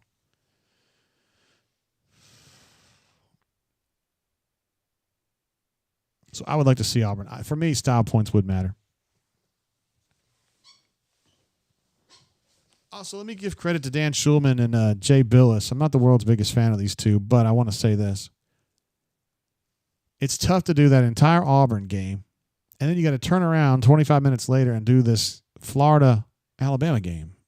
That is a lot to ask. But they're pros, and they're going to get through it. But that is hard work. It's not going door-to-door in Afghanistan, but it is hard work.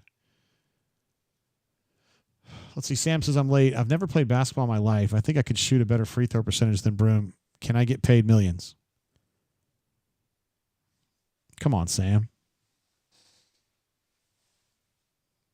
Come on, Sam. It's harder than that, bro. Stu Pep says the NCAA tournament is a fickle mistress. Boy, truer words have never been spoken, my man. Desperado says Chad hasn't seen the same. I wonder if all the CBM bashing got to him. Other teams have been picking at him all year. It's not all his fault. I do think that, I think a lot of people look at Chad as this guy on the court who's like, like semi-violent, super adamant and playful and joyful and just tons of energy. But I think behind the scenes, I think he's a very sensitive person, and I think he gets down. I think him getting ejected from the Alabama game, I think affects him a lot. And I think it's easy for people who don't know him, and I don't know him real well, but like, not only is he an All-American Poppy, he's probably the National Player of the Year. So I'm with you on that. But can you get the camera in focus? There we go. Let's see. WHS says, Tennessee owns y'all. Big orange dick all over Brooks' face. That's not very nice. Rick Barnes owns Auburn. Okay. You got to stay. Look, man, I don't mind opponent folks coming in, but you got to at least you got to tell the truth, though. Rick Barnes and BP are about even, I would say, in general. Both are Hall of Famers. Both have had success against each other. And I think Tennessee fans should respect BP for what he did for their brand when he was there. One man's opinion. Real Deal says, so JG, what are you going to drink for the first weekend NCAA? I haven't thought that far ahead, my man. I'm still sitting here wondering about what the hell happened today and why those free throws were so errant today. By the way, we need to do a show tomorrow for sure for Selection Sunday, right? To take a look at where Auburn's going and do all that. So that ought to be fun as well. Let's see. The truth is that Cade Phillips owns Broome. Okay. Cade Phillips. Yeah. Had 4 points, guys. He's almost National Player of the Year. If he scored 4 points every quarter for the rest of his life, he might be in the consideration for best player on his team. Let's see what he says. Only style I care about is the style of my NCAA tournament championship gear. We just need to survive and advance from here on out.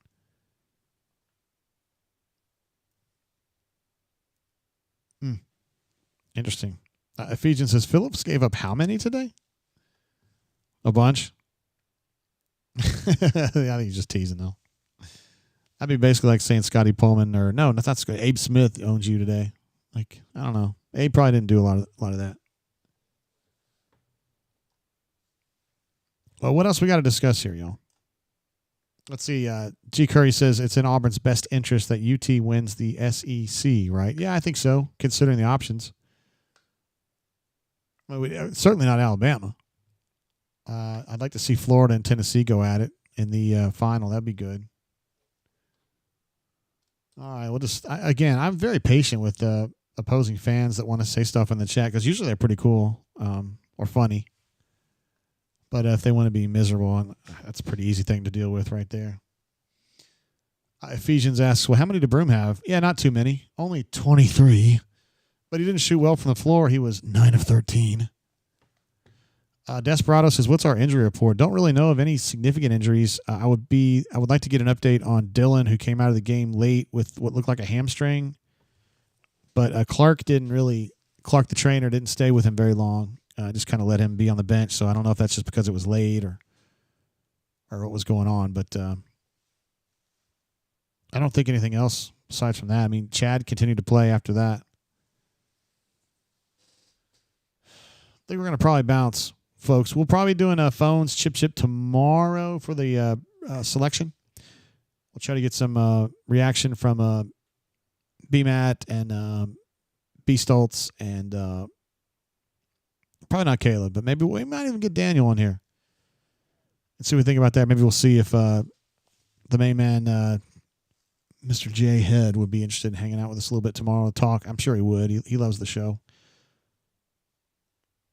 Real Deal says, if Phillips made that layup, it wouldn't have been close. Come on, man. Broom is carrying this team. Desperado, turn your TV off until April 15th. Wait. There you go. T Lucky speaking truth. All right, I'm going to wrap it up there, guys. It was a tough afternoon for the Auburn Tigers, and congratulations to Tennessee for playing. They were absolutely up to the task today. I thought Zakai Ziegler was the best player on the floor. And I thought Felix Opara his rebounding was terrific for Tennessee, and they deserved that one. They won that one. And the Auburn Tigers, we still got a lot of questions, but we also still got a lot of time to talk about it. We'll talk about it tomorrow for the unveiling of the bracket, and then we'll, of course, be doing stuff for the game, wherever that is and whenever that is. Right, Courtney? Mm-hmm. And who are you pulling for in the Duke-Louisville game tonight? Because will never get a cheer from me. Yeah, but you love. That's right. You used to love the Louisville. Let me rephrase that. You love the Louisville Cardinals. Bye, Jay. All right, we're gonna wrap it up there, guys. Thanks for being on the show, and we will see you guys tomorrow for the Selection Sunday Fiesta. We'll call it that. Yeah. Hopefully they're gonna be matched up with some cool stuff. Anyway, guys, peace and love. Be good. See ya.